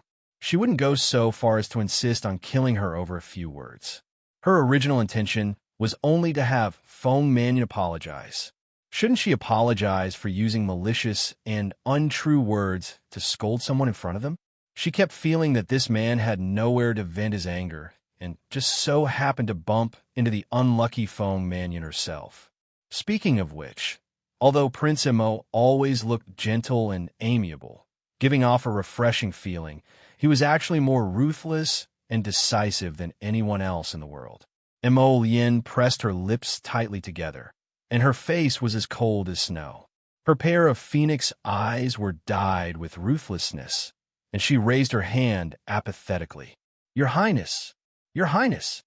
Balon City's city lord, Lin Yongyi, who had rushed over after hearing the news, hastily stepped forward and knelt on one knee in salute. "Your Highness, please quell your anger. Your Highness, please show mercy." Lin Yongyi's eyes contracted slightly. As a level 13 mystic cultivator, City Lord Lin could see more clearly than anyone else present that His Highness's move clearly carried killing intent. His Highness wanted to execute this Miss Feng on the spot. What should they do? Miss Feng came from the Celestial Medical Valley. Even if he didn't give face to the monk, he still had to give face to the Buddha. The Celestial Medicine Valley had always lived in seclusion and never asked about worldly affairs. The people in the Celestial Medicine Valley would often come out to travel around and treat people. They had indeed treated many people who were on the verge of death and saved many people's lives. It was definitely an excellent sect that was praised by tens of thousands of people and praised by everyone. If His Highness rashly killed a doctor from the Celestial Medicine Valley, not to mention whether he would become enemies with the Celestial Medicine Valley, even if it was for the sake of his reputation, he absolutely couldn't do it on the surface. His capricious Highness really made all the officials worry about him. Your Highness, Your Highness. Miss Feng made a mistake and should naturally be handed over to the people of the Celestial Medicine Valley to deal with. Your Highness, please. Slowly withdrawing the pressure all over her body, Emollien coldly glanced at City Lord Lin, turned around, picked up the little fellow, and floated away. Woo-woo. Ugh. The little monk kicked his two little legs and angrily glared at Hui Feng, who was carrying him. With a tap of his foot, Hui Feng picked up the little monk and swiftly followed after the crown prince and his wife. Cough, cough, huh? Feng Manyun's entire body went limp, and she sprawled on the ground like a dead dog, shuddering all over. The maidservant Xiangqin hastily helped her up with tears in her eyes. Chapter 739. However, she was small and weak, so even after supporting her twice, she only made Feng Manyun half kneel on the ground limply, unable to get up even after a long time. Mississippi. Xiangqin wiped her tears and called out pitifully. City Lord Lin gave the two maidservants on his left a look, and those two hastily ran up to help Feng Manyun up. At this time, Feng Manyun was already in an extremely sorry state. Her dress was covered in sand and mud, and her face was also extremely filthy from snot and tears. City Lord Lin sighed. Miss Feng, let's have someone send you back to rest first. This Miss Feng just had to provoke the willful His Highness the Crown Prince out of all people. Such poor eyesight. How could he endure this? After Feng Mannion was helped up, she kept silent the entire time. Her eyes merely emitted a chilly glint, and the corners of her mouth were tightly upturned. Miss, let's go. Xiangqin forcefully wiped her tears in indignation. This place is too much of a bully. Let's return to Celestial Medicine Valley and never come here again. City Lord Lin waved his hand at those two maidservants, and those two quickly helped support Feng Mannion to the carriage parked on the side. It wasn't until they got on the carriage and lowered the curtain that Feng Mannion's bone-deep trembling finally stopped slightly. Just now, those people outside were all looking at her with disdain and schadenfreude. These people, just how dark and terrifying were their hearts. If she had known earlier, she wouldn't have saved them. She wouldn't have saved them. Why would she be a healer who saved the dying and healed the injured? She saved people in order to enjoy everyone's respectful attitude and loving gazes. She wanted everyone to know that she, Feng Mannion, was an incredible physician who could pull a dying person back from the gates of hell with a single silver needle. Yet at this moment, not only did she, this physician, not only did she not receive heartfelt respect and adoration, she even completely lost face in front of a crowd of commoners, making them see her, great physician Feng, as a joke. She wanted to kill them. She wanted to kill these people who dared to mock her. Feng Mannion's body convulsed and spasmed from time to time, and her limbs trembled uncoordinated. After the carriage left, everyone sighed and gathered together to whisper, Dr. Feng has been wronged this time. We have to think of a way to visit her in the city lord's mansion. That young master just now was so powerful. When he was angry, I didn't even dare to make a sound.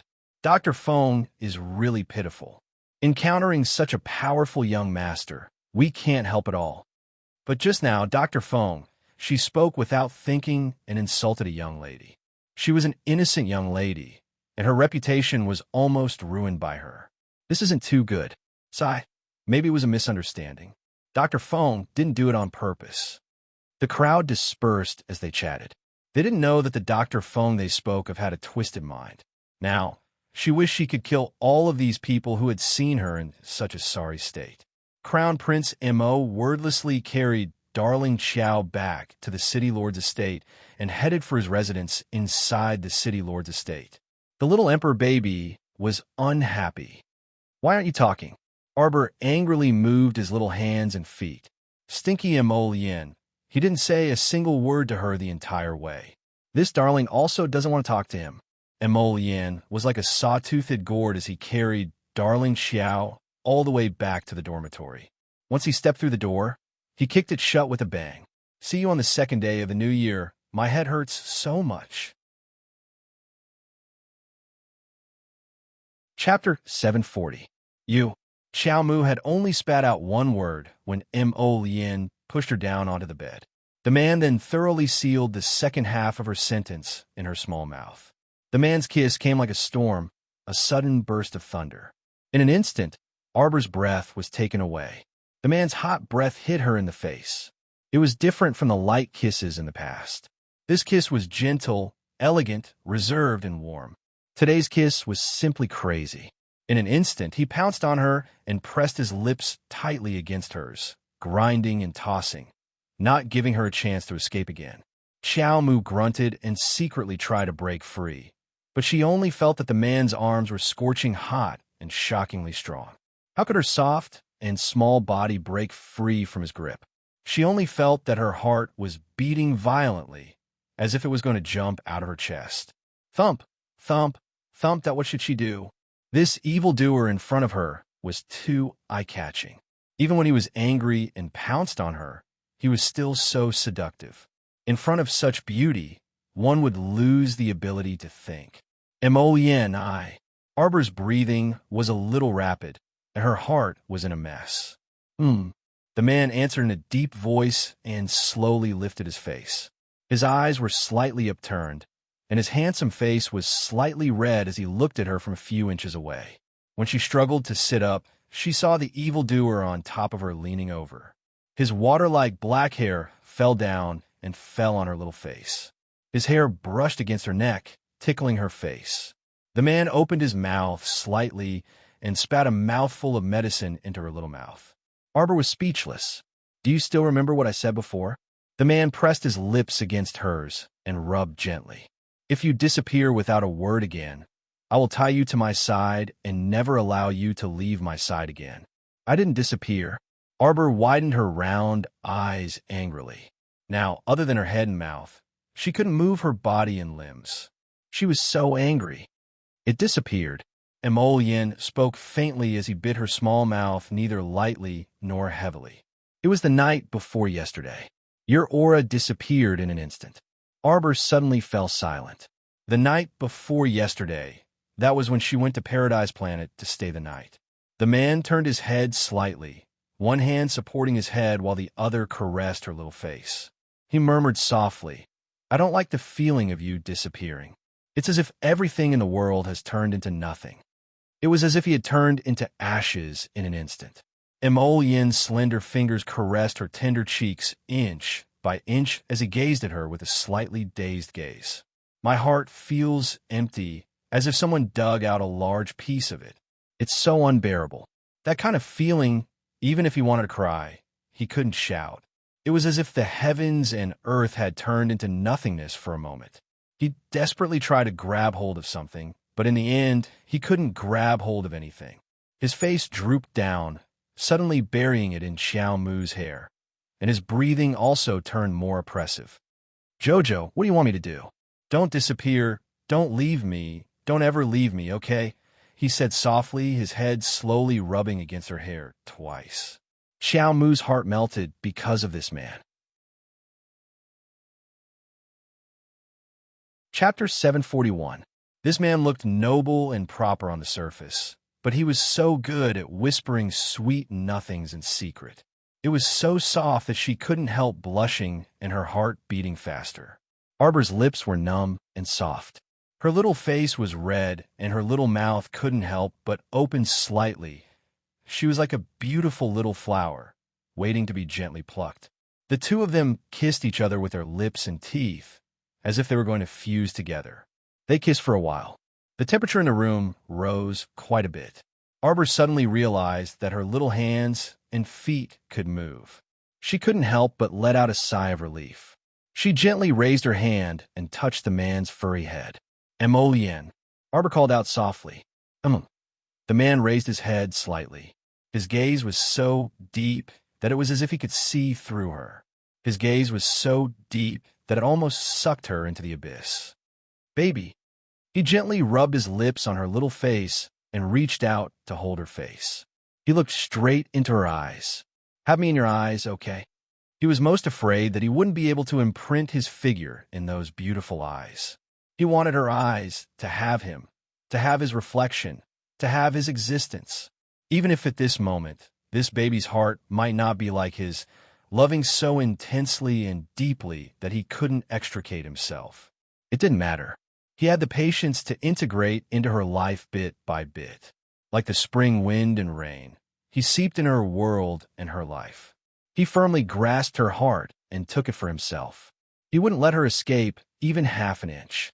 Arbor gave a muffled She subconsciously reached out and secretly touched her heart.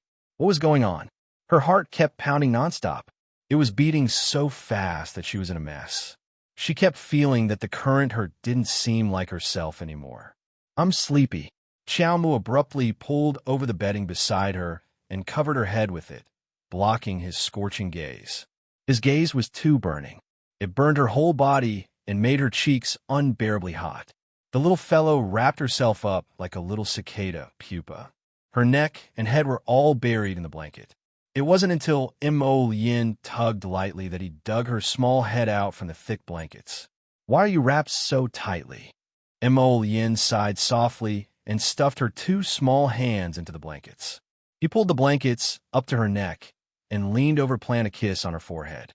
"Go to sleep." Just as he got up half an inch, a soft hissing sound came from his mouth. It turned out that a strand of her hair had been caught by the button on her clothes. Arbor lowered his head. His little fingers moved slightly as he silently untied the strand of hair. When he raised his head, his eyes met with the boy's watery eyes. "Jojo," he called out to her in a low voice. His eyes were filled with love, as if he wanted to melt her whole body. Arbor felt his heart skip a beat. He cried out in alarm and pulled the blanket up like an ostrich, covering his head with it. Emolien giggled and hugged the blanket wrapped around the doll. Her mood was lifted. It seemed like his little fellow still had feelings for him. Looking at her shy little face, it really melted his heart. He reached out and pulled her little head out from under the blankets. Then, he lifted her blankets and shamelessly laid down. He reached out and hugged her tightly. "All right, it's late. Let's sleep," Emolien said as he rubbed against her soft little body. "It's freezing outside." Chapter 742. Xiao Mu's eyes abruptly turned round. This guy wasn't going to leave today? Him? Was this guy acting coquettishly with her just now? Arbor's little hand naturally reached over and patted Emolien's head. Then she rolled onto the bed, as if she wanted to wrap herself into a cocoon again. Emolien realized that this little fellow's sleeping habit seemed to be that she liked to wrap herself into a cocoon. He reached out and pulled her to his side. He hugged her and patted her. "You're cold." Arbor blinked and lifted her head from his embrace. "Time to sleep." Time to sleep." Emolien hugged her and rubbed her little hand. "Are you cold?" "No." Now that there was another person beside her, it wasn't good for her to continue wrapping herself in the blanket. Moreover, Emolien's body was pressed against hers. It felt like there was a small stove beside her. Emolien's body was so warm. He was a man, so his body temperature was higher than hers. Moreover, he cultivated the fire spirit, so he was naturally like a little sun, emitting warmth all over. With this person pressed against her, she was enveloped in a unique masculine scent. How could she fall asleep? Instead, she felt more and more awake. "I can't sleep." Emolien was still talking to her. He patted her back gently. "Do you want to get up and eat something? Eating a midnight snack?" Xiaomu asked, and even rubbed her small belly. It seemed a little flat, but supper was not bad. Emolien's eyebrows twitched. Suddenly, there was a sound from the window. A voice rang out softly from outside. "Master, supper is here. Do you have any orders?" Arbor was speechless. Why did their master always come up with such ridiculous names? Emolien coughed lightly. "If there's nothing else, you can leave." "Oh." Student Xiao Yi scratched his head and hid his figure in confusion. Emolien chuckled. "Our subordinate is very honest." Arbor curled his lips speechlessly. Let them all rest. It was already so late at night. What could possibly be happening? Furthermore, he was standing guard by the window, popping his head out from time to time. It was really creepy. "All right." Emolien didn't say much. She carried the little fellow and sat down by the bed. She ordered the servants to prepare some food. Not long after, a box of piping hot pastries and 2 bowls of wontons was brought in. After eating 5 to 6 small wontons, Xiao Mu couldn't eat anymore, so she pushed the rest to Emolien. Meanwhile, she picked up a small piece of glutinous rice cake and nibbled on it. "Tomorrow morning, I'm going to follow Lin Yongyi to see the field that can grow crops." Emolien stretched out her finger and wiped away the pastry crumbs on the little fellow's lips. "Do you want to go together?" Arbor thought for a moment before shaking his head. He took out a level 11 Mystic Breakthrough pill from his bag. "I'll take this tomorrow and enter closed-door cultivation to advance first. Okay?" She had long wanted to take this level 11 Mystic Breakthrough pill, but it had been delayed until now by a bunch of things. Yes, she wanted to quickly break through to level 12 Mystic Cultivation so that the sapling could drag Emolien into Paradise Planet to take a look. "Okay." Emolien naturally nodded. "Then you advance well. I'll go alone. I might come back late. If you come out of seclusion early, you can eat by yourself first." Arbor nodded. "I might take quite a long time." It was only 10:30 p.m. when the banquet ended. Chapter 743. Okay. Emolien naturally understood that the more stable one's cultivation was when they wanted to advance, the longer it would take to advance. "I'll wait for you. There's no hurry. Advance well, you must not be distracted." After eating supper, The two of them wandered around the room twice to digest their food. Seeing that the little fellow was sleepy, Yin carried her to rinse her mouth, wipe her face, and fall asleep on the bed. Early the next morning, Arbor opened her sleepy eyes and subconsciously reached out to touch the bed. The bed beside her was already cold. Presumably, Yin really went to the fields early in the morning before dawn to look at the crops. The little fellow was a little listless. She got up to wash up and casually ate some breakfast. Then, she ordered people not to disturb her and closed the door by herself. A level 11 mystic breakthrough pill appeared at her fingertips. Arbor lowered her head to take a look. With a wave of her finger, 60 blue guiding talismans appeared around her, forming a circle. Then, another 60 binding talismans were thrown out, setting up a binding talisman array around her. Following several pong-pong sounds, the doors and windows were all sealed by the mystic energy restriction she set up. This manually created a sealed cultivation room. After Xiao Mu swallowed that level 11 mystic breakthrough pill, it instantly attracted mystic energy from all directions, which all flocked toward this cultivation room in unison. The level 11 mystic breakthrough pill was indeed extraordinary. Especially this purple vein pill of hers. Its effect was very good. After taking it for a short while, it began to show its effects. She calmed her heart and closed her eyes to break through. On the other side, Yin was led by Lin Yongyi to a field to check it out. This field was not even 10 mu of land, and it was planted with a field of earthy yellow crops. This crop seems to have never been seen before. Is it a newly cultivated variety? Yin was talking to Lin Yongyi in a low voice. Lin Yongyi nodded repeatedly. Your Highness, after this yellow stalk is harvested and ground into powder, it's somewhat similar to wheat flour. It's a crop that we've researched with great difficulty recently. The most gratifying thing is that this crop will not mutate when it grows. How long is the growth period of this crop? Lin Yongyi hesitated for a moment, then sighed and said, I won't hide it from your Highness. This kind of yellow shaft takes too long to grow. It needs 1.5 years to harvest. But rest assured, your Highness, we are also working hard to shorten its growth cycle. Yin nodded with a heavy expression. A harvest period of 1.5 years was a little too long. If there was enough food to sustain the lives of the common people, then their lives would get better and better. City Lord, City Lord. As they were speaking, a dark-skinned steward from the City Lord's estate hurriedly ran over with sweat all over his forehead. He hurriedly greeted Yin and the City Lord. Greetings to your Highness the Crown Prince and the City Lord. Old son, if you have something to say it quickly. The City Lord saw his anxious expression, and his heart couldn't help but tighten a little. City Lord, that apothecary Hong suddenly decided to quit. Old son was burning with anxiety and couldn't help but curse loudly. That son of a bitch! How could he do this? He's too inconsiderate. The City Lord had given him such preferential treatment, and had even sent someone to serve him with food and drink. How could he quit just like that? What? Lin Yongyi was greatly shocked. Chapter 744. Apothecary Hong is quitting, but he's the main researcher on the yellow shaft's accelerated growth period. How could he? Did he say why he's quitting? That son of a bitch, he didn't say anything. Old man son was so angry that he stomped his feet and scolded. He threw away his tools just now and even dragged a few of the commissioners with him. Ah, then hurry up and stop him. Lin Yongyi also jumped up anxiously.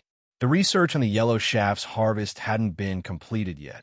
So how could Apothecary Hong just leave like that? These days, thanks to Apothecary Hong's special cultivation of the yellow shaft with special herbs, they would be able to harvest in 2 or 3 months. How could he just leave like that? Old man's son hurriedly shouted, I've already sent people to stop them. They should be at the gate of the courtyard now. Then let's hurry over and take a look. The City Lord hurriedly turned and bowed to Prince Mo. Your Highness, this humble subject has been impolite. There are some urgent matters here that need to be dealt with immediately. Prince Mo nodded. I'll go with you to take a look. Yes. City Lord Lin hurriedly nodded and hurried to the gate with Old Man Sunday. This piece of land was behind a farmhouse. Ever since this piece of land was able to grow crops like the yellow stalk, it had been growing for a long time. The ecstatic City Lord Lin was worried that some ignorant commoners would run in and trample the farmland, so he had already set up guards outside the courtyard.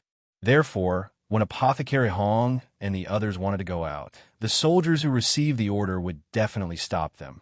At this time, Hong Yaowei was holding his nose to the sky and crossing his arms. He coldly looked disdainfully at the soldiers blocking their way. "All of you, get out of my way. Apologies, Apothecary Hong. The city lord has ordered you to wait for a moment." The soldiers guarding the farmhouse's courtyard said to him in a manner that was neither servile nor overbearing. This Hong Yaowei's character really wasn't very good. Usually, because he was one of the most important commissioners who mainly studied the yellow shaft's growth period, the city lord and the others were very courteous to him and were in fear and trepidation.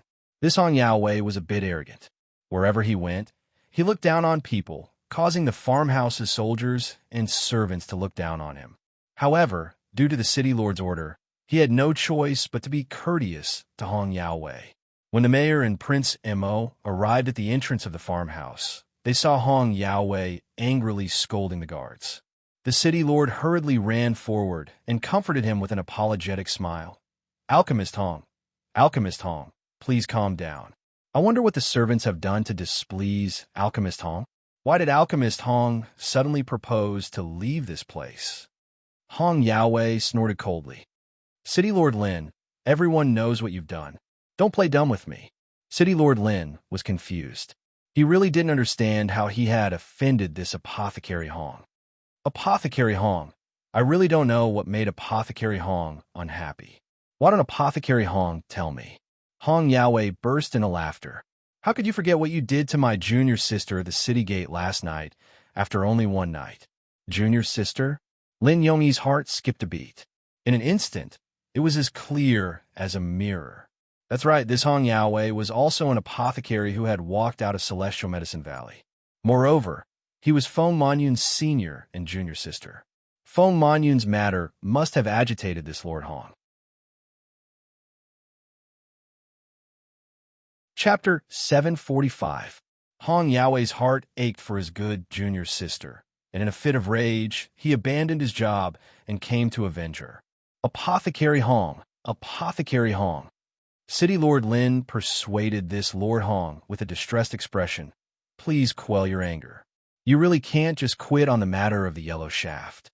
And Mo Lien, who was standing silently on the side, had long understood the sequence of events, and she couldn't help but sneer at that Apothecary Hong. City Lord Lin's heart immediately sank along with Prince Mo's sneer, who in the imperial court hadn't heard of His Highness the Crown Prince's various willful deeds. This was a lord who did as he pleased. City Lord Lin cursed Hong Yaowei inside out, but on the surface he still had a smile. Apothecary Hong, how about you reconsider? We have already signed an agreement. You have to help me cultivate the yellow stem and shorten its growth period. If we were to take out the agreement to do things, wouldn't that be a bit unsightly? You dare to threaten me? Hong Yaowei rolled up his sleeves, looking like he was about to immediately pick a fight with City Lord Lin. Do you know who I am? I am a member of the Hong family. A member of the capital's Hong family. Hong Yaowei shouted coldly. Not only that, but I'm also a member of the Celestial Medicine Valley. Hong Yaowei said angrily. You actually dare to treat a member of the Celestial Medicine Valley like this? Aren't you afraid of being drowned by the saliva of everyone in the world? My junior sister came to your Bailon city as a traveling doctor out of the goodness of her heart. She didn't collect any treatment fees, only the fee for medicinal materials. She saved so many of your people. Hong Yaowei became more and more spirited as he spoke, berating repeatedly. What about you? You people, not only don't you respect her, you even crushed her face into the ground in public. I'm telling you, Lin Yongyi, today, I'm leaving for sure. Not only am I leaving, these people are also leaving with me. Let's go. Miss Feng's diehard fans clenched their fists as they berated loudly. After hearing Hong Yaowei talk about Miss Feng, Each and every one of them cried injustice for her, and their hearts ached terribly. Miss Feng was such a fairy-like person. How could someone be so ruthless to her? As soon as Hong Yaowei said that he was going to quit, several of Miss Feng's die-hard fans responded at the same time. They immediately threw down their hoes and seeds and followed Hong Yaowei to leave. Humph! What a joke! Did they think that Bailon City's treatment was very good?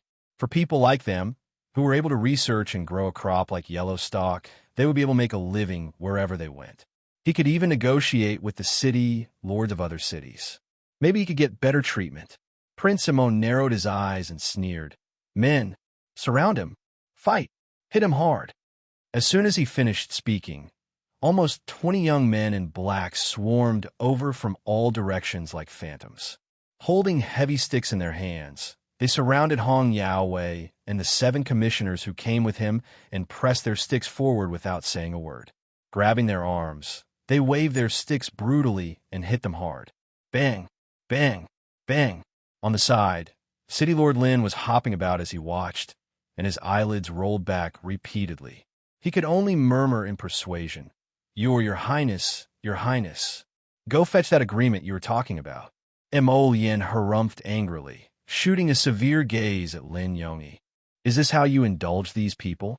No wonder there hasn't been any progress or efficiency after so long. Lin Yongyi's heart thumped heavily, and he only felt that his bad luck was pressing down on him. End of 6 p.m. See you tomorrow.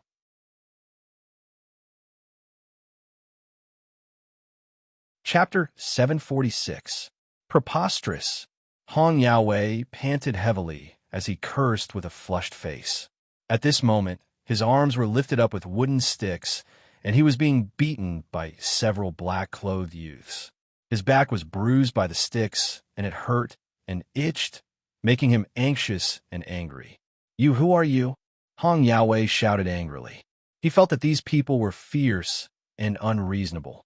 He didn't want to admit defeat so quickly, but unfortunately, he was weak and had no choice but to lower his head under the eaves. Hong Yaowei, together with the other 7 commissioners, was forced to kneel on the ground. No matter how they roared, their arrogance was greatly diminished after the collision of the sticks. The crowd parted slightly to the sides, making a path for the crown prince to pass through.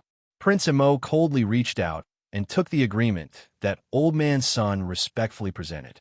He only glanced at it briefly before throwing it heavily at Hong Yaowei's face. He sneered and said, Within 10 days, I want to see significant results in this farmland. Otherwise, there's no use for you to keep it. Not only do I want you to die, I also want to execute your entire family and punish you for the crime of deceiving the monarch. All of you, take care of yourselves. Mo Lien's phoenix eyes narrowed as he coldly threw down these words. He turned around and gently raised his hand. The youths of the Hidden Night Pavilion respectfully bowed to receive the order. Watch them. Today is also counted as one of the 10 days. Whoever dares to incite rebellion will be killed. Prince Mo coldly glanced back. In an instant, everyone in the farmhouse held their breaths, not daring to say another word. Lin Yongyi slightly lowered his head and cupped his hands in salute, not daring to raise his head. Prince Mo's cold gaze shifted to City Lord Lin as he said indifferently, You come here. Yes. Lin Yongyi's heart skipped a beat. His head was still lowered as he quickly moved to keep up with Prince Mo's pace. Seeing that terrifying man leave, Hong Yaowei was about to open his mouth and shout when a commissioner beside him couldn't help but curse. What are you doing, you people? How dare you treat us like this? How dare you use this method to force us to study the cultivation of the yellow stalk? We will not yield. A silver light flashed across that man's neck. In the next second, a round head fell off from that guy's neck and rolled on the ground before landing beside Hong Yaowei's feet. Hong Yaowei collapsed to the ground in fear. He screamed in a hoarse voice and kicked his legs, trying to move his butt backward. Shao! Yi raised his hand and stopped the young man who was about to make a move. He said coldly, By His Highness' order, anyone who disagrees will be executed without mercy. Hong Yaowei and the remaining 6 commissioners became obedient. They trembled like quails and shrank into a corner, looking at the dozen young men of the Hidden Night Pavilion in fear. On the other side, when they arrived at the city lord's estate study, Yin wordlessly sat down on the seat of honor. Huifeng's hands were clasped behind his back as he stood upright behind the crown prince. Lin Yongyi hastily knelt in front of the desk and buried his head, smiling wryly on the inside. It was a pity that he, a man in his 40s, was so intimidated by a young man in his early 20s that he didn't even dare to breathe loudly. It could be seen that the crown prince was so powerful that ordinary people didn't dare to look him in the eye. "Hand over your city lord's token," Yin said coldly. Chapter 747. Lin Yongyi shuddered all over. He hastily reached into his pocket and took out the city lord token, respectfully holding it above his head. City lord. Old man's son knelt behind city lord Lin. He was about to speak when city lord Lin glared at him. Huifeng flashed in front of Lin Yongyi and took the city lord token before returning to the desk. After gently placing the city lord token in front of the crown prince, Huifeng silently returned to stand behind the crown prince. Lin Yongyi, this humble subject is here. We know you are a benevolent and righteous good city lord. All these years, Bailon's fortifications have been well managed by you, and the people have been living and working in peace and contentment. For this reason, the great king's heart is also greatly comforted. Your Highness praises me too much. The great king favors me greatly. Lin Yongyi lowered his head and said softly, "These are all things that should be done as a subject. You should also be credited with the discovery of the yellow pole. If this crop can be mass-produced in the future, it can supply most people's food supplies. You absolutely cannot go unnoticed." Yin pointed at him as he stared at the kneeling Lin Yongyi in front of him, his icy voice softening slightly. This humble subject dares not claim credit. Lin Yongyi hurriedly prostrated himself on the ground. Yin waved her hand at him. "It's your credit, so it's naturally yours. No need to be so modest with us. It's not good to be overly modest. We like people who speak the truth." Yes, yes, yes. Sweat was about to seep out of Lin Yongyi's forehead. However, the fact that Hong Yaowei dared to rebel today is also related to your usual indulgence. Yin's expression turned solemn again as he picked up the city lord token that Lin Yongyi had presented to him. What we want is someone who can do practical things for the country and the people. We don't care whether Hong Yaowei is from the Hong family or whether he has some celestial medicine valley backing him. If this person is disobedient, you can punish him accordingly and not blindly indulge him. This resulted in today's consequences. Yin paused. Holding City Lord Lin's City Lord token, she leaned forward slightly and said coldly, "This solitude wants you to know. Behind you, Lin Yongyi, are this Gu, the great king, the entire great Mo kingdom, tens of thousands of mystic cultivator troops, and millions of brave soldiers as your backing. You, Lin Yongyi, aren't weaker than anyone else. I don't need you to be a yes man." Yin's fingertips lightly tapped the desk's surface as she icily said, "You can tell Hong Yaowei, or anyone else, that if they don't succeed today, and if they don't do it beautifully enough, they can forget about leaving Bailon City. Because you are Bailon City's lord. Under the great king and under this solitude, Bailon City is under your command. What Celestial Medical Valley or Hong Clan? If they are not convinced, they can come and find me. Do you understand?" Lin Yongyi and Old Man Sun abruptly looked up, spellbound as they gazed at this crown Prince Mo, who was leaning forward to gaze at them. He only felt that the young man's body seemed to be radiating with boundless radiance, extremely dazzling. Yes, Lin Yongyi heavily kowtowed to the ground. He couldn't help but feel the blood in his heart boil, and his voice contained a trace of agitation as he said, "This lowly official was foolish and ignorant. This lowly official was incompetent. Will your highness please punish me?" Yin lightly tossed that city lord token into Lin Yongyi's hands. "Get up. For the time being, I will remember your merits and demerits. Properly supervise that batch of people. Within 10 days, we want to see results. These aren't empty words. This lowly official will solemnly obey your highness's verbal instructions. Lin Yongyi nodded heavily. Chapter 748. Miss, it's bad. Xiangqin tossed aside the kettle in her hand and stumbled inside. Feng Manyun, who was currently concocting some medicine on the table while wrapping herself in a quilt, abruptly raised her head, and her limbs convulsed in an uncoordinated manner. Miss! Xiangqin ran up and hastily helped tidy up the medicine on the table. Miss, when I passed by the kitchen just now, I overheard the other maidservants saying that the city lord has already ordered us to be evicted from the city lord's estate and sent to live on a farm. It's the farm that your senior brother Hong is at. Feng Manyun's pupils contracted, and her limbs convulsed uncontrollably again. She shrieked uncontrollably. Lin Yongyi actually dared to treat us like this. I am Celestial Medicine Valley's top 50 physician Feng. He actually dared. Feng Manyun was so infuriated that she nearly shattered her silver teeth from clenching them. Her entire body convulsed in the quilt, and she looked almost a bit neurotic. Miss, I heard that senior brother Hong failed to cause a ruckus with his people this morning, and City Lord Lin has also restrained him. Miss, what should we do? Xiangqin was a bit scared. The young miss and her were just ordinary people who did not have the strength to truss a chicken. The city lord only needed to send a few strong and powerful soldiers to throw the two of them out of the manor. Xiangqin was a bit regretful now that she couldn't stop Miss from sending a message to senior brother Hong. Originally, they could at least recuperate peacefully in the city lord's estate for a while. But now, with Miss in this state, how are they going to survive after being chased to a farm? Move aside, all of you move aside. A bang came from outside the door. The door to the room was rudely kicked open, and several burly soldiers from the city lord's estate strode inside.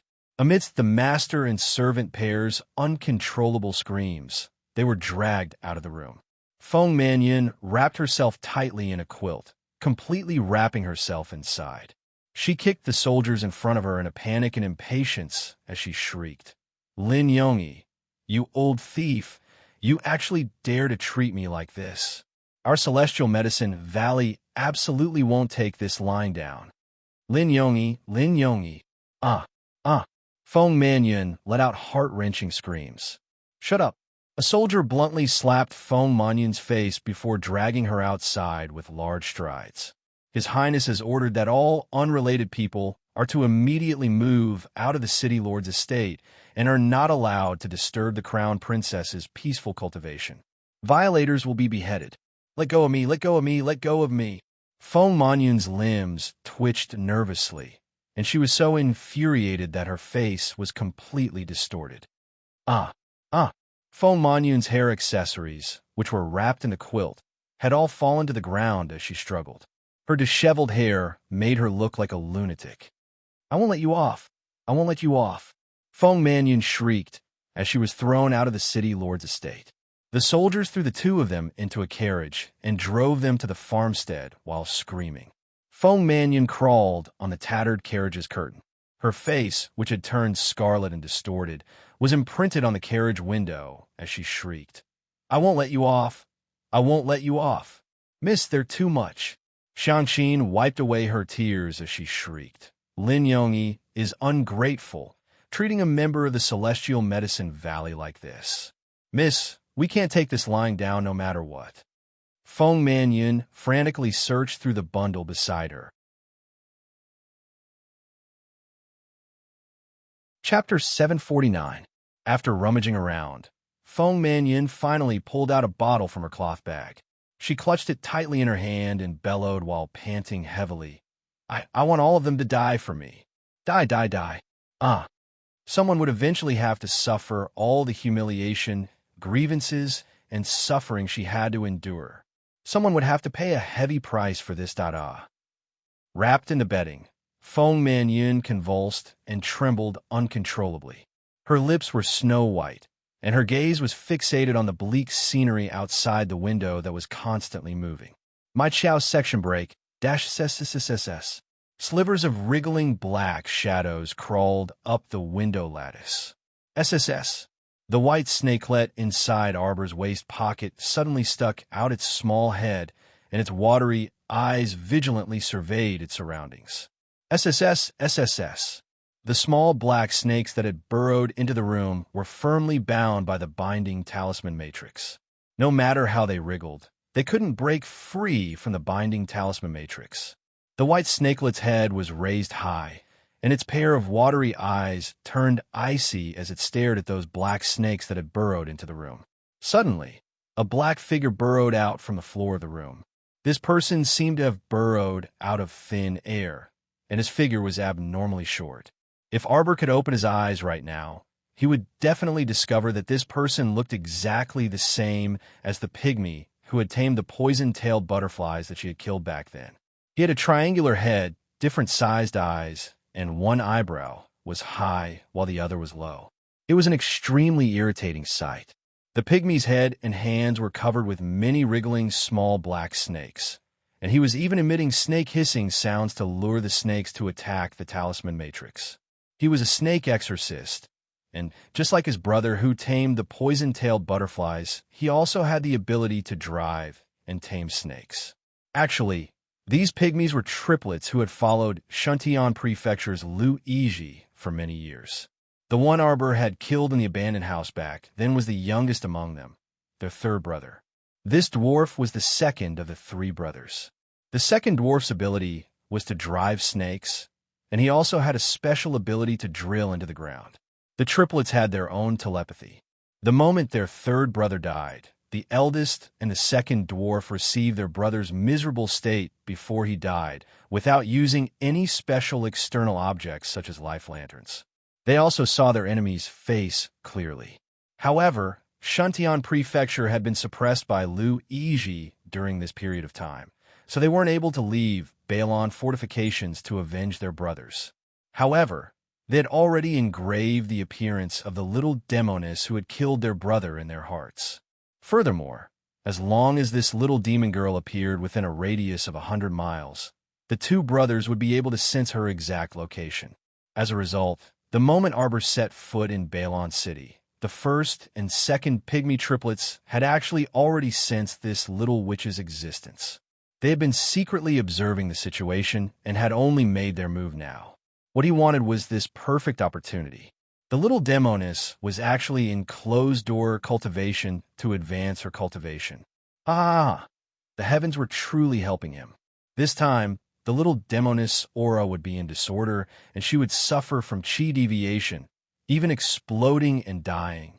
It wasn't that Arbor, who was currently at the critical juncture of her advancement, didn't know what was happening in the outside world, but she definitely couldn't be distracted. At the same time, the group of people who were standing guard outside her room, led by hidden guard Lightning, had already sensed that something was amiss. With a whistle, everyone drilled out from their hiding places and pounced over with grave expressions, dealing with the snakes that were continuously flooding into the room as quickly as possible. Chapter 750.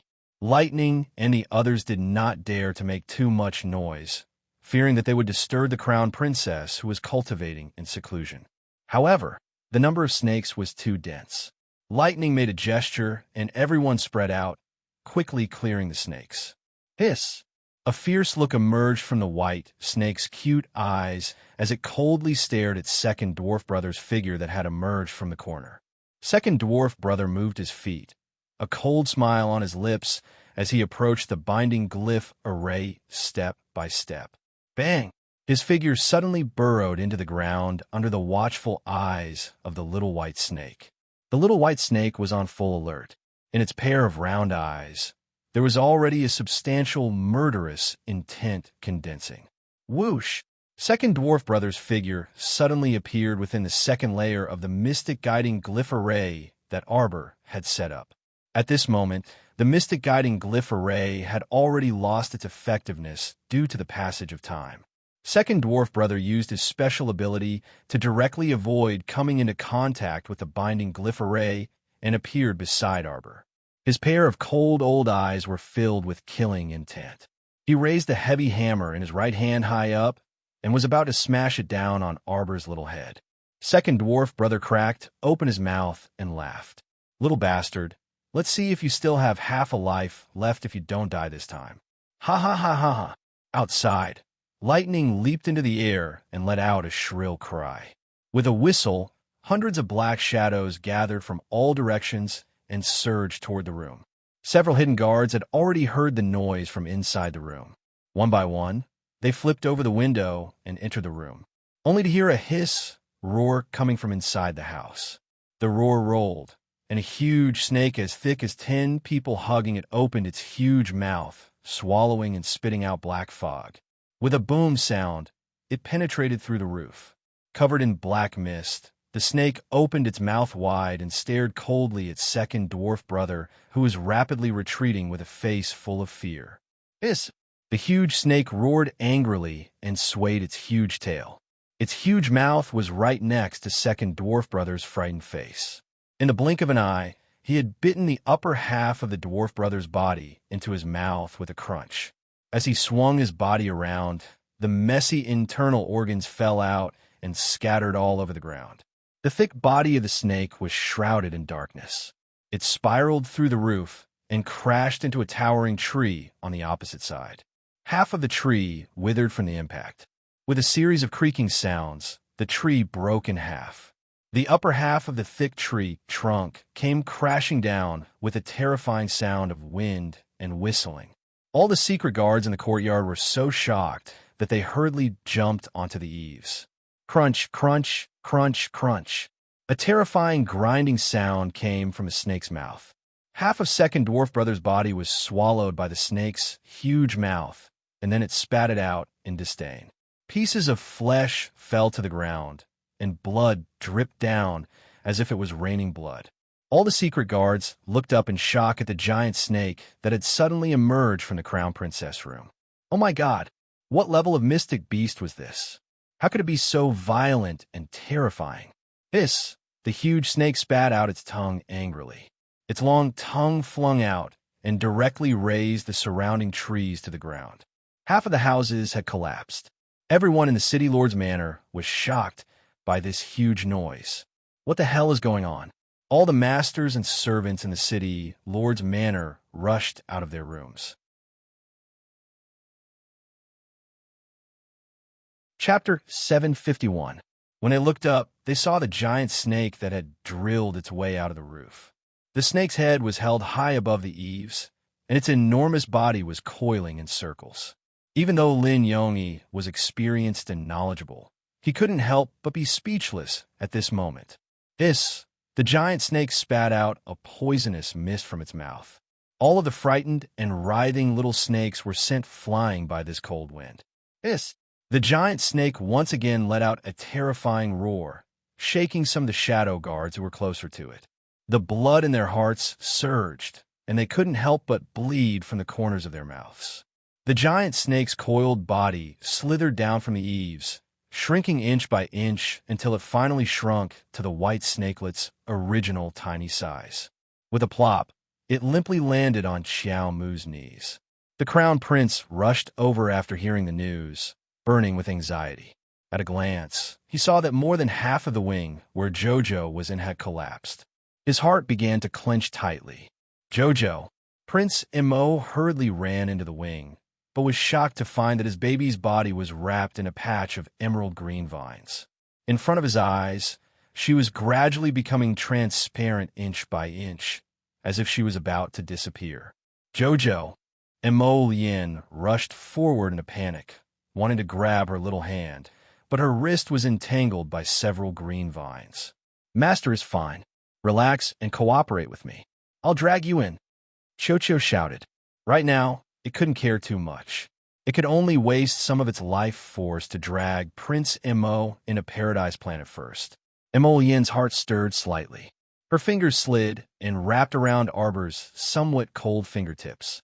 Suddenly, her vision blurred. When she looked again, she was already in a beautiful paradise. In front of her was a towering tree. It was actually a terrifyingly tall peach tree. Emolien had never seen such a mutated peach tree that was so tall that it looked like it could pierce through the sky. The peach trees were laden with fruits. Each peach was as big as a wash basin.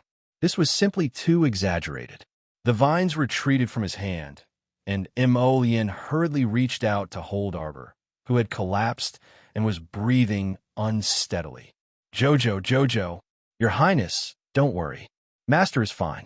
Please help her sit down and let her continue to absorb the mystic energy here. The little treant hopped over and directed Emolien to move Arbor to the tree so that she could continue to meditate. Little Water Child used water to circle a large pile of magnetite and ran over, piling them up beside Arbor's legs. It's all right now. Let Master continue to absorb the mystic energy. She's about to break through. The little treant wiped its sweat, and only then did it have the time to run over to observe the little white snake's condition. Emolien looked at Arbor for a while. Seeing that her breathing was gradually stabilizing, she couldn't help but sigh in relief. It's fine. Chocho hopped around and directed the other little trants to move the little white snake to the side to rest. The little white snake suddenly transformed and erupted. She should just be exhausted right now. She'll be fine after some rest. You guys. Prince Emol looked at the little trance in shock. His gaze then swept past the little water child and the little chick. Chocho drooped its head, looking completely exhausted. I also have to go rest. Dragging you in just now was really too tiring. Why don't you send a message to your subordinates first and tell them not to worry? I'll wait for Master to wake up and have her tell you herself. Chocho exhaled with an ah and dragged its tired little steps, falling on its back beside Arbor. Chapter 752. This is the paradise, right? Emolien muttered to herself. She couldn't help but stroll around Paradise Planet. Although she knew that the heart of paradise had been refined into a mystic domain by Jojo for her own use, she truly didn't know that this little fellow was so resourceful that she could actually merge this mystic domain into her own body. Could it be that she had disappeared for more than 2 years in this place? A thought flashed through Emolien's mind. After strolling for a short while, she saw that all of the mystic energy in Paradise Planet was surging toward Arbor, forming a terrifying mystic energy nebula that condensed above Darling Xiao's head. Emolien hurriedly strolled back to Arbor's side and saw that the little water child was earnestly moving piece after piece of mystic stone into Arbor's hands, allowing her to absorb and use them on her own. His darling was indeed formidable. She needed such a vast amount of mystic energy just to break through to level 11 mystic cultivation. The more mystic energy consumed during the breakthrough, the more stable and solid the realm after the breakthrough. And just now, she had already cleanly absorbed all of the mystic energy in the vicinity of the City Lord's estate within a radius of 50 kilometers in the outside world for about a day. This still wasn't enough. Emolien's heart stirred. She stood in front of Arbor, and with a slight movement of her fingers, a thick mystic energy was drawn out of her body and endlessly channeled into Arbor's body. The small tree Chocho, who was lying on the side like a corpse, suddenly moved and exclaimed in its heart, "The Crown Prince's mystic energy is very thick and pure. With his assistance, Little Master's breakthrough this time will definitely be smoother, even though there will be some twists and turns." About 2 hours later, Arbor's consciousness gradually became clearer. She used her spiritual awareness to observe her body and saw that the 2 branch meridians had already undergone continuous training and were now about the same width as the main meridians. She successfully entered the cultivation of the 4th layer of the Spirit Division Record Soul Chapter and opened the 3rd branch meridian. The 4th layer of the Soul Chapter mainly cultivated the mystic energy in the 2 branch meridians and the main meridians as one wished, ensuring that the mystic energy in the main meridians was endless and continuous. With this kind of cultivation method, it was equivalent to using the vast and mighty profound energy stored in 3 profound veins to fight against one person. Naturally, the chances of winning would be much higher. The current mystic domain realm was already 2 inches larger than its olive-sized appearance from before. The profound energy from the two branch veins and the one main vein made a few rounds in the profound veins before the excess profound energy returned to the profound ruins. The mystic domain realm was entangled by the little tree's vines. After absorbing the remaining mystic energy, it was gradually buried into the little tree's roots, disappearing without a trace. When normal mystic cultivators fought, they would use the mystic energy surging in their mystic veins. The mystic domain was equivalent to a replenishment area. If he could be like Arbor and absorb profound energy with the profound domain talisman array, then, when fighting, the profound domain realm would be able to continuously absorb profound energy from the outside world. Naturally, the duration of the battle would be extended. If the most fundamental, profound energy stored in the profound domain was also completely exhausted in battle, then the situation they faced would be quite dangerous. After all, the speed at which mystic cultivators recovered mystic energy was not fast. If the mystic domain was exhausted and damaged, the mystic veins and even the mystic domain realm were damaged, treatment would become very troublesome. Unless you had some miraculous elixir that could rapidly recover your mystic energy, or you were like those people from large sects who carried some kind of natural treasure that could recover mystic energy at any time. Of course, this kind of thing was very rare. After the mystic domain realm disappeared, Arbor felt that the vast and mighty mystic energy in his body had already successfully broken through the barrier of level 11 Mystic Cultivator. Level 12 Mystic Cultivator, entry level.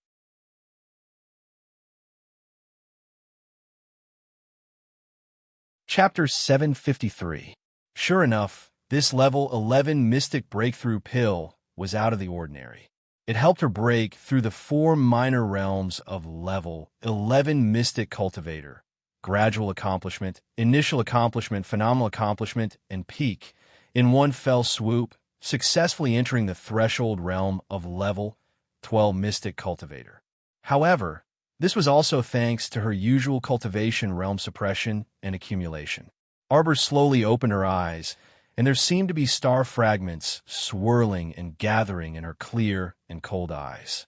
As soon as she opened her eyes, she saw Mo Lian's tall and straight figure imprinted itself into her eyes. That man in white, who was as slender and exquisite as jade bamboo, was currently standing under the towering peach blossom tree beside her and gazing at her with a grin. Arbor immediately crawled up from the ground. She rubbed her eyes and abruptly reached out to pounce at Emolien. The man's chuckle deepened. He reached out and caught the little fellow in his arms, pressing her down and stealing a kiss without any explanation. Jojo, Emolien. Arbor's little head squirmed in his arms, and she looked up at him.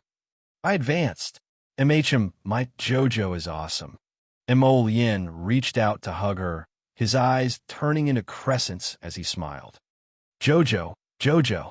Arbor turned to look around and suddenly seemed to have discovered something. Her gaze landed on the towering peach blossom tree behind the two of them, and she exclaimed in shock, Chochio, Chochio. This tree. Master. Chochio stood up stiffly from under the tree, like a corpse coming back to life. It straddled its 2 short legs and wailed as it wriggled over to Arbor's side. Its 2 forked arms hugged Arbor's thighs and hung on her skirt. Chochio wailed, Master, I actually wanted to tell you yesterday.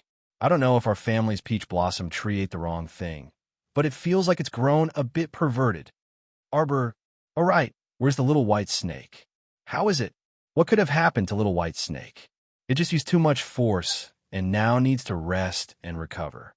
Although Arbor had sealed his 5 senses at that time, his telegnosis could still see the scene of the little white snake biting through the dwarf's second brother. At that time, if it wasn't for the little white snake's attack, his situation would have been very bad.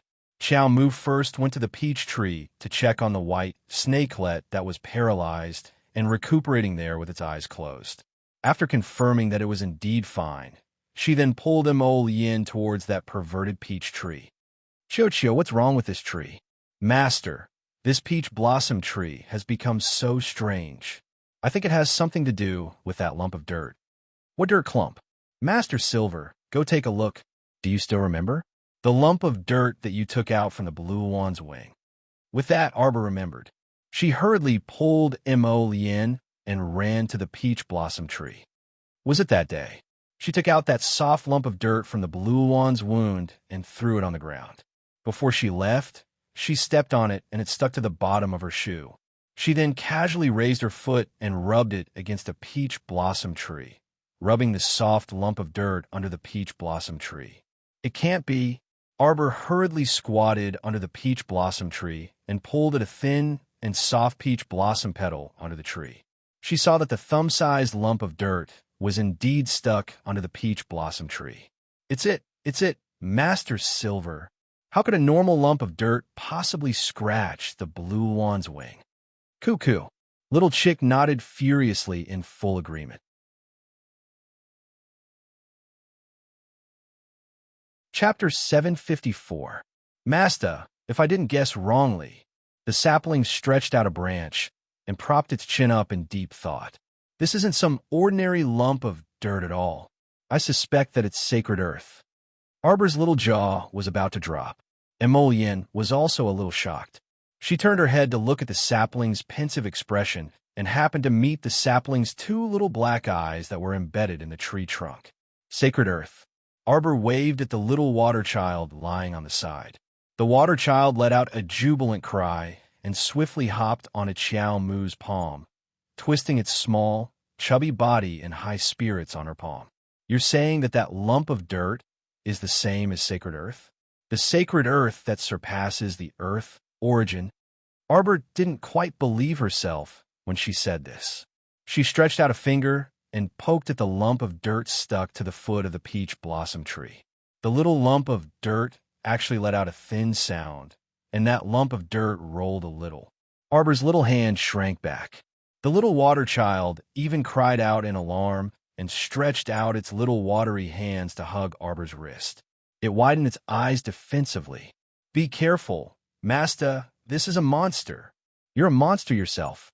The sapling slapped the little water child's onion head with its branch in annoyance. Guru. The little water child melted into a water blob. Its two blue eyes were embedded in that blob of water, ready to attack at any time. Be careful, Master. Dottie will protect you. What monster are you? What are you? Arbor. The sapling, Chochio, was really angered by this idiot water. You said you were a drop of water, chattering away like a monster all day long, and now you dare to call someone else a monster? Sai, go. The sapling swung its branch in annoyance and pushed the little water child to the side. Master, Chochio feels a little tired. You take care of this sacred earth. I'm going to sleep for a while. Hey, don't go. You'll have to send us out later, Arbor said hurriedly. All right then. Master, hurry up. The sapling sat down under the peach blossom tree. Little ball, why are you so tired? Is it because I pulled Emolien in? Arbor couldn't care less about that lump of dirt. He hurriedly ran to check on Sapling's clone.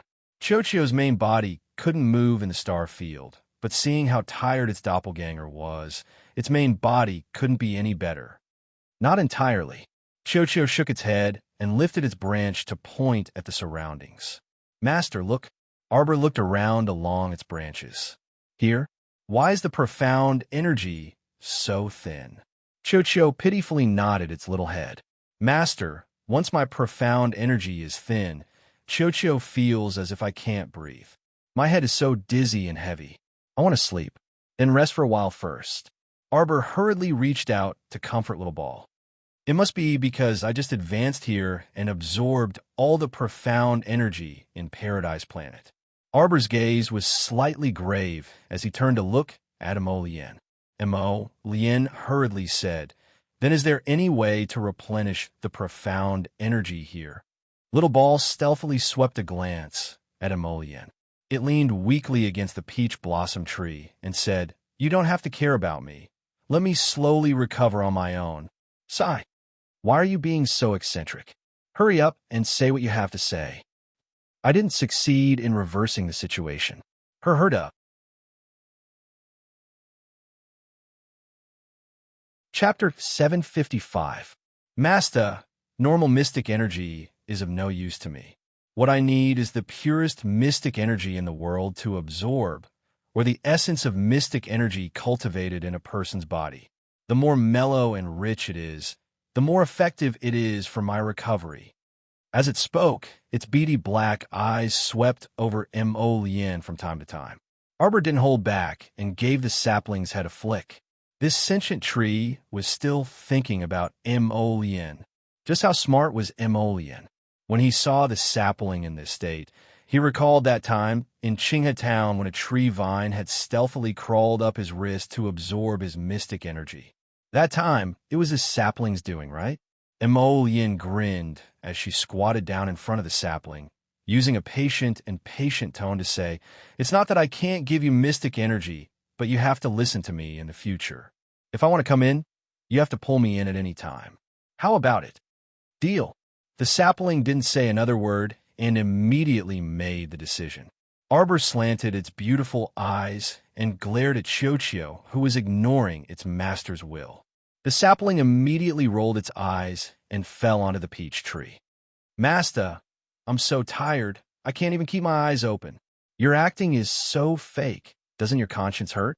"Sapling, it doesn't hurt. What the hell is conscience? Can it be eaten?" Mo Lien pursed her lips and smiled. She stretched out her wrist in front of the sapling and raised her phoenix eyes slightly. "Hurry up." Qiuqiu cheered, and its claws immediately climbed onto Mo Lien's wrist like an octopus and hugged her tightly. Arbor angrily glanced at the person and tree. "Qiuqiu, give me a little more time. Don't go overboard." Seeing that the person and tree had already entered the state of transmitting mystic energy, Xiaomu helplessly rolled her eyes. She stood up and looked at the thin mystic energy floating in the air. She thought to herself, the mystic energy in the paradise can only be slowly replenished after she leaves and find an opportunity to absorb mystic energy from the outside world and convert it to Qiuqiu. "Qiuqiu, can't you absorb the mystic energy in the profound stones as a supplement?" No. The little water child shook its head in place of Qiuqiu and replied, "Master Silver, Qiuqiu's main body supports the entire star field. Actually, all the profound energy in this star region was closely related to Qiuqiu's main body. For every portion of Master Silver used, Qiuqiu's main body would consume a portion more. If its main body consumes too much energy and cannot be replenished in time, it will also affect the stability of the star field, and the paradise will also be damaged. There were always impurities in magnetite and spirit stones that weren't suitable for Qiuqiu to absorb. Only the purest profound energy between heaven and earth could protect Qiuqiu. Or for those with extremely high cultivation, the profound energy essence they cultivated could also help it recover quickly. Like you, Master Silver, the profound energy you cultivate is not good enough. The moment the little water child finished speaking, he felt that there was something wrong with what he said. Something was wrong. Before the round water ball could even jump, Arbor reached out and gave it a heavy knock on the head.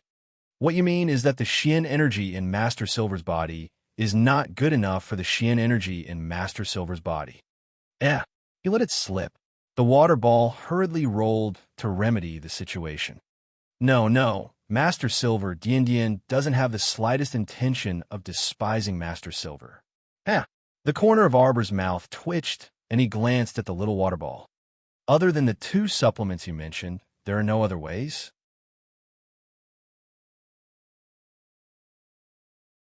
Chapter 756.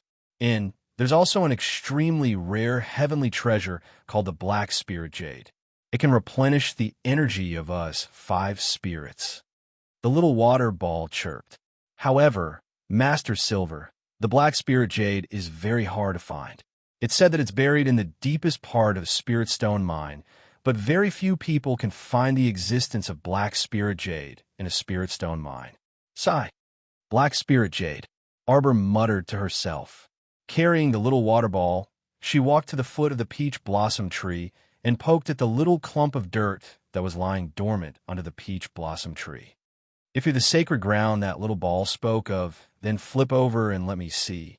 The little water ball widened its eyes and stared nervously at the little clump of dirt. The little clump of dirt that had been motionless all this time, as if it was playing dead, suddenly moved and really flipped over. It moved from under the peach blossom tree to Arbor's feet with a gurgling sound. Arbor lowered her head and met the little water ball's eyes. Both of them cried out in their hearts at the same time. It really is a clump of dirt that has become a spirit. This peach blossom tree of mine is your doing, isn't it? A green vine quietly crept out from under Arbor's sleeve and whipped at the clump of dirt on the ground. Hurry up and show yourself. The little clump of dirt that was as thick as a thumb jumped and jumped, hiding behind the tree. After a long while, under Arbor's scolding, it stuck its head out from behind the tree. Arbor took a closer look and was almost angered to the point of laughing. This clump of dirt had turned into a square clump of yellow dirt. It had 2 black eyes and was timidly hiding behind the tree to look at her. Come here. Arbor rolled up her little sleeves and used the vine in her hand to draw a bright mark on the ground. Master, let me go catch it. The little water ball immediately helped the tyrant and stretched out its evil claws towards its brother. It spat out a rapidly spinning wave of water from its mouth. Like a water dragon, it bypassed the towering peach blossom tree and suddenly wrapped around the yellow soil block. When the clump of dirt saw the flood of water, it almost peed in fright. It hurriedly squatted down and completely buried itself under the peach blossom tree's roots, shrinking until there was no trace of it. Thus, the little water ball's mighty wave of water rushed all over the peach blossom tree with a splash. Emol Yin and Little Ball, who were under the tree, were drenched from head to toe. Arbor, cough, cough, cough. Arbor raised her voice to reprimand and reprimanded. Dotard, what are you doing? Don't spray. As she spoke, she hurriedly stepped forward, took out a clean white cloth from her inner world, and hurriedly wiped the water droplets on the man's face. Emol Yin opened his eyes slightly and abruptly grasped one of her fair and tender wrists, abruptly pulling her into his dripping embrace. You did it on purpose, didn't you, baby? Emol Yin blinked at the little fellow and unhurriedly unbuttoned her outer shirt. Her fingers then moved to her waist to undo her belt. Her expression was very captivating. If you want to see your husband's body, just say it. Why did you have to make such a big wave of water and drench your husband? TSK, he's soaked. Arbor, what can I say? This narcissistic man, I didn't want to see your body. Emol Yin's fingers gently tickled the little fellow's waist. Arbor couldn't help but burst out laughing. She twisted her little body and turned her head to look at him with a slightly red face. She reached out to hit him neither lightly nor heavily. Hurry and dry yourself with a fire spirit. Hey, you got it wet. You're responsible for wringing it dry.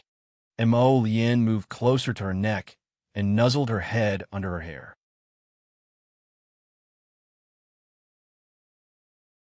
Chapter 757. Arbor reached out and pinched him on the waist. However, even when her fingers hurt, she couldn't pinch him. She was so angry that she scratched him on the waist as well. Don't touch me. Emol Yin pulled her little hand to her face with a serious expression. She held in her hands and kissed it twice. Jojo, this is where you've been for the past 2 years, right? Arbor was slightly startled, but then nodded. She reached out and hooked her arms around his neck. She stared at him with her dark eyes and said, Are you angry? Why would I be angry? Emol Yin was also slightly startled. Arbor gently bit her lips. I hid it from you. Do you blame me for not telling you about the Paradise Planet earlier? Emol Yin stared at her, her eyes as gentle as water. How could I? On the contrary, I'm very happy that Jojo was able to tell me such an important secret. He rubbed his wet head against her cheek. Jojo, I'm very happy that you trust me so much, and I will absolutely not betray the trust you have in me, even if it means death. All right, you don't have to swear. Arbor reached out and covered his thin lips.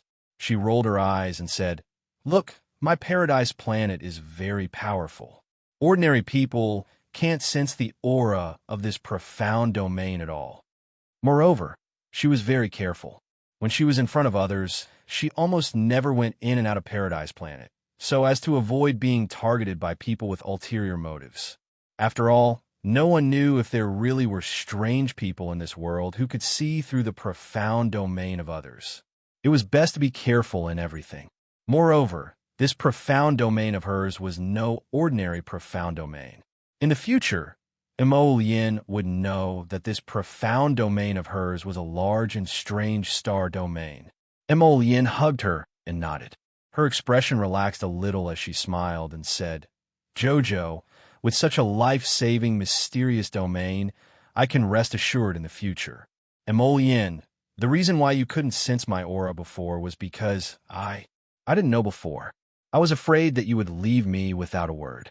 Now I know."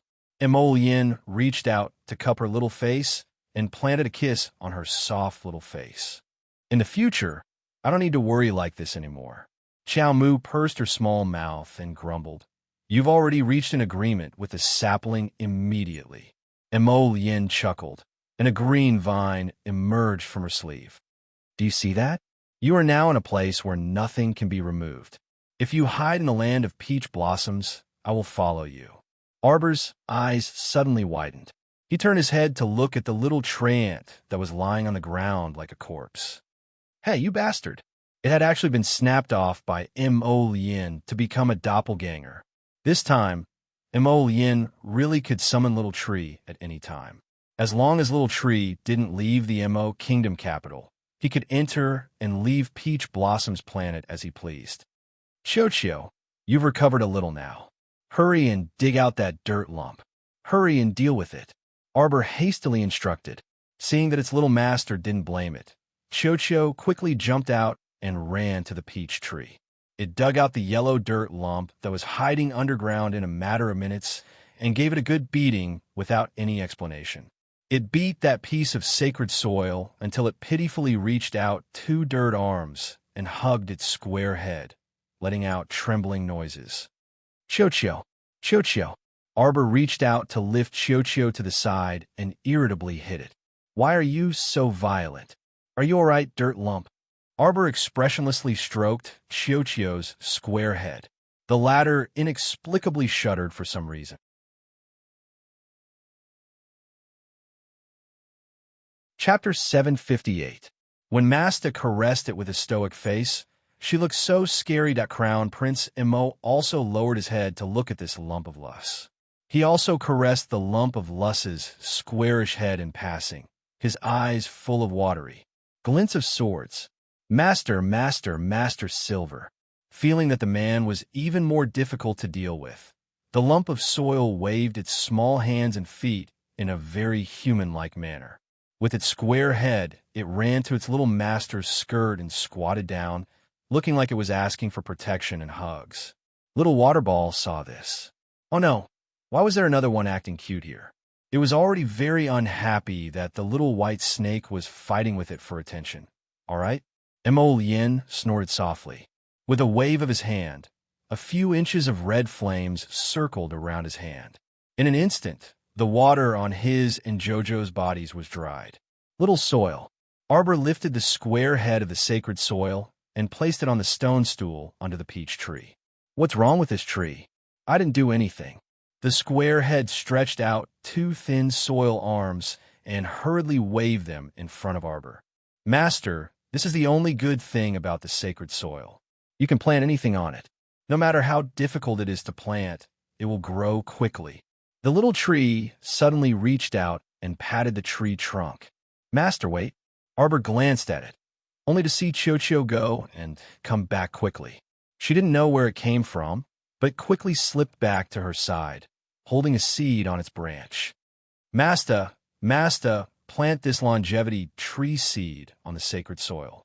When it grows, I'll transplant it somewhere else." The little tree, Chocho, waved its branches happily. "Masta, Masta, you're really lucky. I've been thinking about how to plant the longevity tree for a long time now. It's very difficult to plant the longevity tree. Without the sacred soil, I feel that even if I keep hastening it, it won't be able to grow smoothly. It's all good now." Chocho happily urged Arbor. "Masta, Masta, hurry up." Once the longevity tree was planted in the ground, As long as it sprouted, Cho-Cho would be able to speed up the growth of the longevity tree. Furthermore, it would be able to absorb the longevity tree's pure energy during the process. Ah! The pure elemental life force contained within the longevity tree was not as weak as the 10 or so winter fruit trees. The more Little Ball thought about it, the happier he got. As long as it absorbed a portion of the longevity tree's life force, it would definitely be able to immediately recover to its original state and recover all the profound energy in this paradise. Little Ball was really the best. Arbor didn't know what the spirit tree was thinking, but when he glanced at it, he felt that Cho-Cho was too enthusiastic. Master Silver, quickly planted. Cho-Cho hurriedly urged again. Arbor glanced at the lump of dirt. You? The cube of soil immediately lay flat and turned into a clump of earthy yellow soil. It rolled over very spiritually. Arbor was holding that longevity tree seed. When she was burying it in the sacred soil, her fingertip was accidentally pricked by the seed. A drop of red blood was buried in the sacred soil along with the seed. Yin swiftly pulled Arbor up and reached out to wipe her injured finger. At that moment, the sacred soil in front of them emitted a faint yellow luster. An earth particle instantly left the sacred soil and flew towards Arbor. Cho-Cho shouted, "Master, catch this essence earth."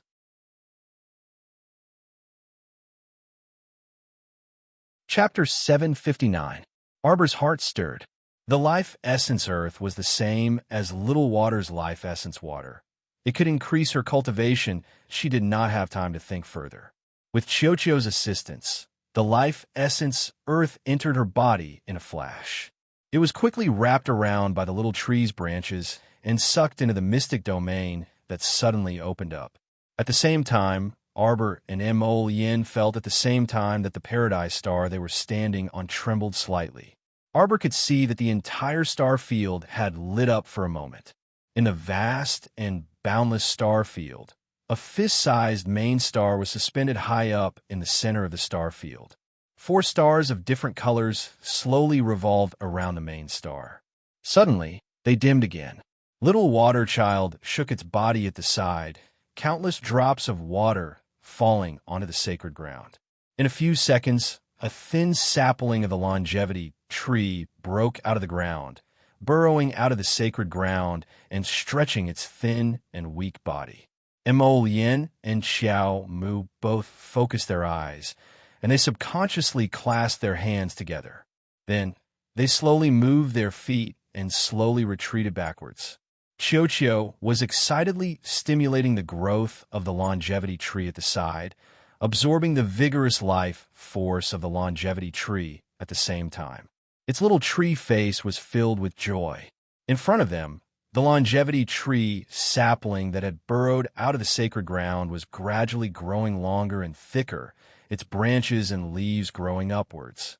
Countless emerald green leaves grew out of the tree trunk, until a flower bud quietly bloomed on the branch. The ball-shaped flowers released their buds one by one, releasing multicolored rays of light. Xiao Mu tilted her head up slightly, her gaze fixated on that longevity tree. The flowers of the longevity tree were actually so colorful. How could they be so beautiful? When those ball-shaped flowers bloomed, it was like countless fireworks were exploding in front of her eyes. So beautiful. His line of sight was filled with magnificent colors. It was as if the entire paradise star field had been lit up, releasing endless light in all directions. Under the longevity tree, there were clusters of flowers. A pair of immortal-like jade people looked at each other. From each other's eyes, they could see tenderness and sweetness. Changsheng and Mo Ruo would be together forever. Only with you in this life can immortality show its true meaning. Otherwise, it would just be a waste of time. Their gazes locked together, and everything in the world seemed to disappear before their eyes at this moment. Time and space no longer existed. Even a longevity tree that emitted a flourishing light was not as beautiful as the person in each other's hearts. Cho landed on the ground with a thud and lay at the foot of the longevity tree, panting heavily. Wow, the longevity tree's life force was indeed tenacious. Even after absorbing so much life force, it was still able to bloom flowers. Cho, what's wrong?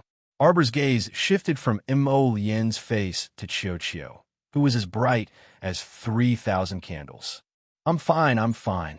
Cho stretched out its little paw and yawned tiredly. Master, I'll transplant the longevity tree next to this peach tree. Cho blinked its black beady eyes and said, It'll take a long time for the longevity tree to bloom before it bears longevity fruits. Arbor nodded indifferently and watched as Cho easily lifted the longevity tree and buried it next to the giant peach tree. This longevity tree was really tall. Its slender figure was a stark contrast to the giant peach tree next to it. Chapter 760. Cho stretched out his hand and yawned. Master, I've sealed the essence earth in your mystic domain. You can slowly fuse with it like how you fused with the essence water. I'm afraid you'll need to spend 2 to 3 months to fuse with it this time. Are you also going into closed-door cultivation to prepare to advance? Arbor's brows twitched as he immediately sensed something. Cho nodded. I'm not the only one who's going into closed-door cultivation. Lady Holy Water and this dirt lump are also going into closed-door cultivation. Master, this time, I might need a bit more time than last time. You have to be well and not have anything happen to you. Arbor's lips curled up slightly. His face was expressionless, but a trace of bitterness flooded his heart. What can happen to me? You also said the same thing last time, but didn't something still happen in the end? And it was a major matter. The Holy Water sect was completely uprooted. Arbor's eyes gradually turned icy, and he spat out a string of cold words. That kind of thing will never happen again. The people who hurt her would eventually pay with their blood. Cho sighed and said earnestly, Master, I can't drag you into Paradise Planet in these 3 to 4 months, and you can't come in yourself either. You have to be extra careful. You mustn't get injured again and make me worry. Arbor walked up and picked up the little tree ant. He rubbed its small head that had 4 to 5 tender leaves. Don't worry. This time, no one can hurt me again. Cho nodded cutely. Then you can bring the little white snake out. Arbor shook his head. Let it rest properly here. It doesn't look like it's waking up at all. Perhaps it used up too much energy from before. Caw. The little chick flapped its wings and flew onto Arbor's shoulder. It held its head high and puffed out its chest, looking disdainfully at the world. See, at crucial moments, you still have to rely on your Lord Qingwan. Cho sleepily shook its head. All right, then you can bring Qingwan out. Be more careful, Master. Master, you have to be good. The little water baby strode forward with its short little legs, tugged at the corner of Arbor's skirt, raised its head, and called out cutely. Don't worry, I'll keep an eye on Jojo. Nothing can happen. Lien jumped down from the stone block at the side, glanced at the little tree ant and the little water baby, and stepped forward to hold Arbor's little hand. Xiao Mu turned her head to meet his eyes. Cho nodded repeatedly. Master, if I can successfully advance to the late stage of the infant stage and step into the growth stage this time, then I'll be able to do so. Who knows? Maybe we'll be able to open the other stars in the star field. Really? Arbor was delighted. Perhaps, but at the very least, I need to enter the growth stage before I can open the other powerful stars. Cho fell down from the longevity tree in exhaustion. Master, let me send you out. Be careful, and don't let Cho worry. Cho, I brought Cho out with me. These few months, I left it alone in the tree house without anyone to take care of it. I'm worried. Okay. Cho, I'm not in a hurry to open the stars. Take care of yourself. Don't be greedy when you advance. Arbor's lips moved slightly, and he raised his hand to pat the little tree's head. I'll wait for you to come out. Cho nodded, shook its 2 branches, and sent the 2 of them out together with Qingwan and the little white squirrel. You're tuning into the Romance Rendezvous YouTube channel. We're so grateful for your support, And don't forget to subscribe to join us on this incredible journey through captivating stories. Your generosity through donations truly makes a world of difference, as it's the primary source of revenue that allows me to expand and enhance this channel for you. Thank you from the bottom of my heart for being a part of this adventure.